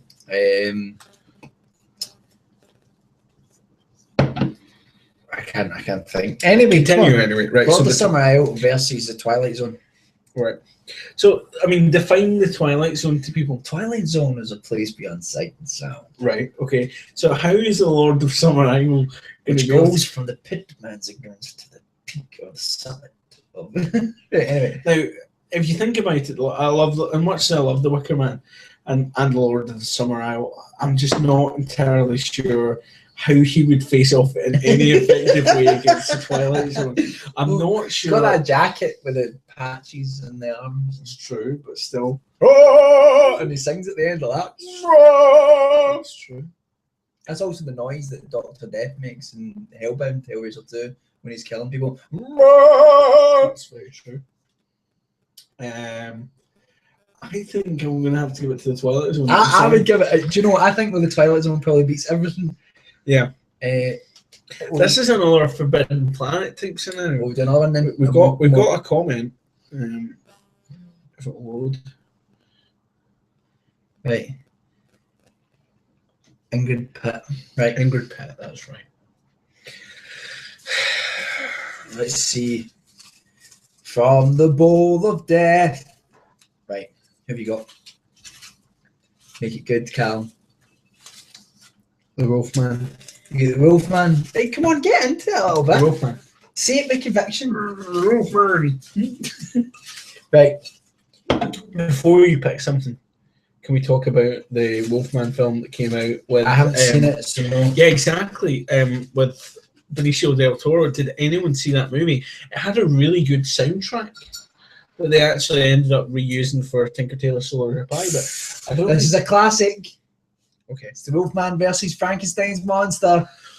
We've seen this happen before. We've seen it in the Universal movies. We've seen it in Abbott and Costello meet Frankenstein as well. Although they don't actually meet Frankenstein. Now, obviously, there's different versions of the Wolfman with different levels of intelligence. Well, no, I would say. I don't know why I'm talking about that. I would say that we're going with the Universal Wolfman here because he's the only one that's really called the Wolfman. Yep. So, like, I mean, you can't say like the Beast from American Werewolf from London. Yeah. Although the opening part of American Werewolf from London, when they're out on the moors, has always terrified me. I used to have a recurring dream about that werewolf. Fair enough. Just saying. Yeah. Right. So who's winning? The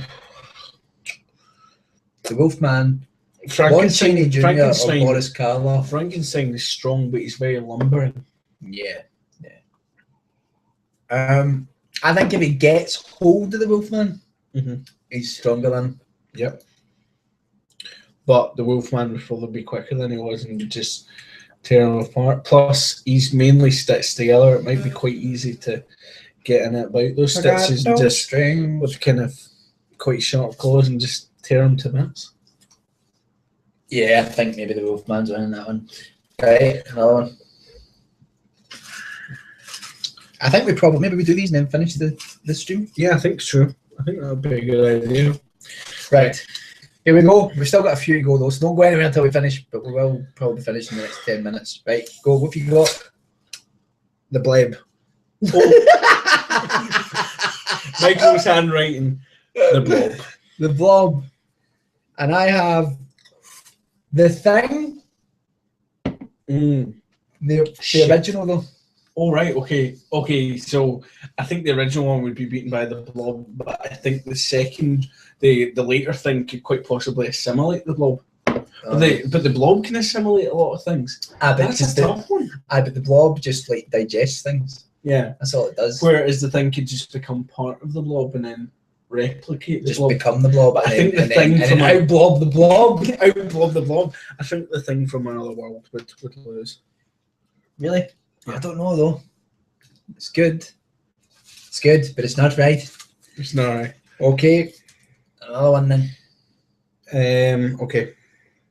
Stop texting people. You're on a live stream, you fool. Okay. Right. Who have you got? Blake from The Fog. Yeah, motherfucker. It's not a bad call. Versus The Thing, the remake.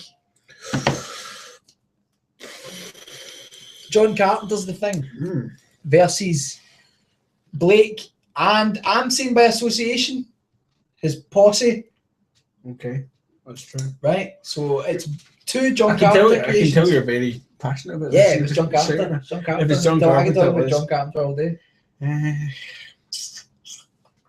So you've got The Fog. In The Fog, you've got the vengeful spirits of drowned lepers coming back to attack the town of Antonio Bay. And then in John Carpenter's The Thing, you've got a frozen alien creature which thawed out after tens of thousands of years, which has the ability to assimilate what it touches. But I don't think it could assimilate a ghost.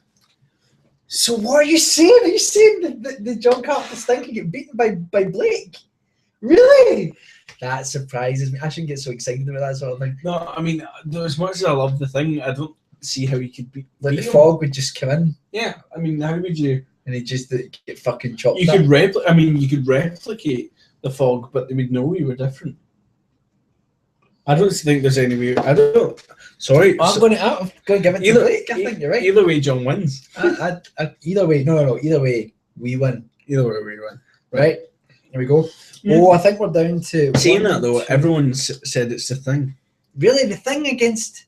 Honestly, come on, people! You're talking about the vengeful spirit of dead lepers, the glowing red eyes. There's a lot of people saying that Frankenstein should have won, but also Craig's questioning whether it's Robert De Niro versus Benicio del Toro. Yeah, that would be an interesting one. What do you think, by the way, of what's his name? Kenneth Branagh's. Never seen it. Heard it's very boring. Right. Here we go. So you make this our last? No, we've got 3 more to do. Right. And that's us. Right. Go on. What have you got?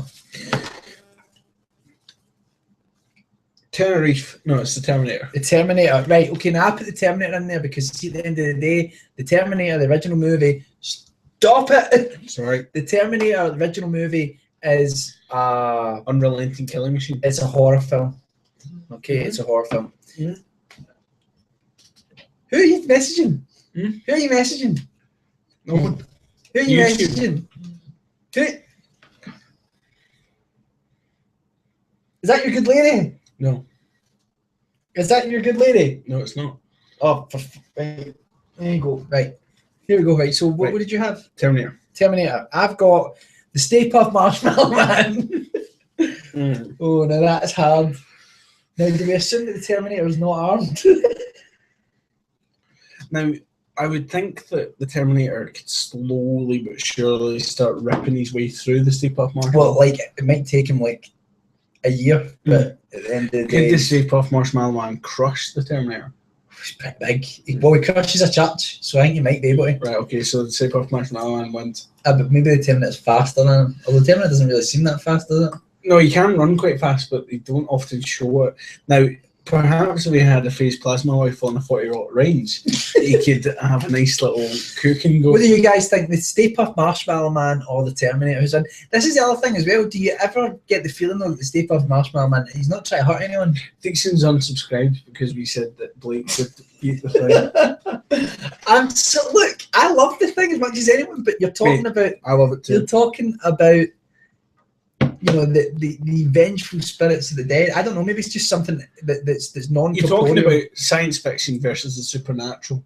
Can science fiction beat the supernatural? So, in Ghostbusters, yes, I suppose. What does everyone think in terms of the? He'd be fucked. He'd be fucked. Stay Puft would gum up the Terminator.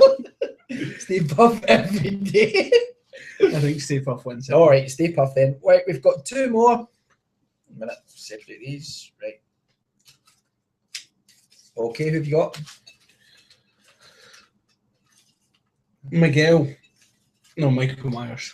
Michael Myers. I was hoping we'd get Jason Voorhees versus Michael Myers. That would have been interesting. Who would you see in that instance?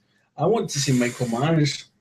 Well, if you go by the later films, I mean, it's only implied at the end of the first one that he's more than human. You know, like, that he maybe has some. Well, he does get shot about 20 times. Aye, but still, you know, it's only in the following films that they really. I mean, eventually, it's like it's sort of do a fucking murderous cult and all that. It's bullshit, right? Or then actually just make a Halloween film that's got nothing to do with the rest of it. Sadako. Who's Sadako? The girl from The Ring. You know, I've never seen The Ring. What do you guys think? So it's the girl from The Ring versus who did you have again? Michael Myers. I think I've got Alzheimer's. Michael Myers. Oh, that is a tough one. Michael Myers versus the girl from The Ring. Would Michael Myers watch the tape? Would he? Would he? I know the context of it, but I want to crack one out. Yeah, I don't think he would. I don't think he'd watch the tape. No, therefore Michael Myers wins. One clean machete, clean through the thing. Dead. I think he's won. You think Mike Myers is won? I think he's won. Not Mike Myers. Michael Myers. Mike Myers from Wayne's World. Dixon's saying Sadako, right, in a 1-to-1 fight. Sadako, it's not Sudoku. What are her combat capabilities? Well, you're fucked once you watch the tape. Within 7 days' time exactly, you will die. Right. And she'll basically turn up. You can't get away from her. Right. Unless you make a copy of the video and right. then show it to someone else. All right. You take the nice guy approach. What? You can't show the same video to someone else? Yeah, I think you make a copy of it. Right. Sadako kills with smallpox. Apparently. Really? Yeah, I think Michael Myers is win. Now, Michael Myers would win by proxy of not watching the tape, should he accidentally or be tricked into watching the tape by Jamie Lee Curtis. I'm going to say that I always felt that with The Ring, it was being scared to death, and I think he probably wouldn't get scared to death. She'd be all up in his grill, and he'd just be like, "Fuck off," and he'd be like, "This." And when he gets his mask taken off, he's like, he'd just be like. Which is the only bit in that film I disagree with, although I can kind of understand that Calum went before. He's like wanted to show that it was a man, but then he immediately shows that he gets up after being shot. But does he get his face? You see his face. You see his face. She pulls it off, and then he's just a guy like that. And he's got like a And he puts it back on. That's when it's been so long since I've seen it. Right, Michael William Shatner, man, isn't it? Captain Kirk. Here we go, people. The last fight of the night. Who's it to be? The Rumble in the Jungle. Poltergeist. Poltergeist versus. I think Poltergeist is going to win no matter what. I don't know who this is, but it is. Oh, Freddy Krueger. The Poltergeist versus Freddy Krueger. The Poltergeist doesn't dream. How do you know ghosts don't dream? Because by their very name, and I don't think that they're able to. I think that Freddy Krueger doesn't have any influence over them. See, that's a difficult one. How would they ever meet? What? How would they ever meet? Well, Freddy Krueger does come into the real world at times, so let's just say one of the Poltergeist, but the Poltergeist can do. Let's just say they can meet, right? But Freddy can kind of like make it happen in your dream. Although in the Dream Warriors, they turn that against them. That's true. Well, it's not. Yeah. Okay. So, do you ever feel sorry for Freddy Krueger because of his he's a pedo. Genesis? He's a paedophile. Yeah, but he pumped Wayne's. I don't care what happened to you. You pump Wayne's. Yeah, you're off my Christmas card list. Yeah, but in terms of his, that is it. That is the only criteria. You pump Wayne's. You're off my Christmas card list. What about his Genesis? You know how he started out, yeah? I've seen all the films, but I can't remember. His mum gets... she gets raped. Yeah, she works in a mental asylum. She gets locked in a ward. And just gets raped. Just continually. So... And then she takes it back. The semen coalesces into one super sperm. And then they're all mental. And then Freddy Krueger comes out. With his glove just closing. I personally think, do you know what? As much as I've been going for the corporeal thing, I'm going to say Freddy wins that one. Okay. I'm going to go with Poltergeist. Okay. What did the people say? Let's do a Predator one. If only we had those arms. Right, we're getting Poltergeist. They are already dead. So Native Americans versus a paedophile. Well, that's only if you're watching Poltergeist 2. It's true. And Circle says... Although I'd put the dodgy priest up against Circle said if a spirit sleeps... Sir I am. Circle says if a spirit sleeps, it leaves the realm. It's quite a touching... It's a nice thought to end on. What a lovely way to end What the a nice stream. way to end on. The spirit sleeps, it leaves the realm. That's lovely. Well... I would like to say thank you very much. It's our first ever live stream. I know that book was maybe a little bit boring. Yeah, we'll work on that. Shut your mouth. But I thought it went well. I enjoyed it. From the man that contributed Spooky or Shite, I think. I like Spooky or Shite. I think we should bring that back. All right, okay. And we can do another round of fights. I hope you all have a really, really happy Halloween. And I know there'll be some people watching this after the fact, but the people that came and sat and watched with us, it really means you're a lot. You're the real friends. You're the real guys. All 6 or 7 of these. In fact, there's 10 of these at one point. There's 10. But like, a feast. It doesn't matter because otherwise me and Calum would have been here talking shite for 2 hours. Yeah. And which would have happened anyway. But yeah, you stopped. It's good to see you. To all superheroes, and this is now stuck under my glasses. But yeah, no, it's been good to have you all, and I suppose just to play you all out, we're going to leave you with an absolutely classic piece from our very good friends at Pearl and Dean. Good night, everyone.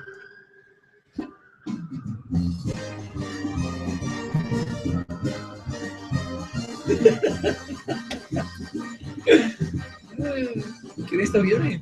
Yeah.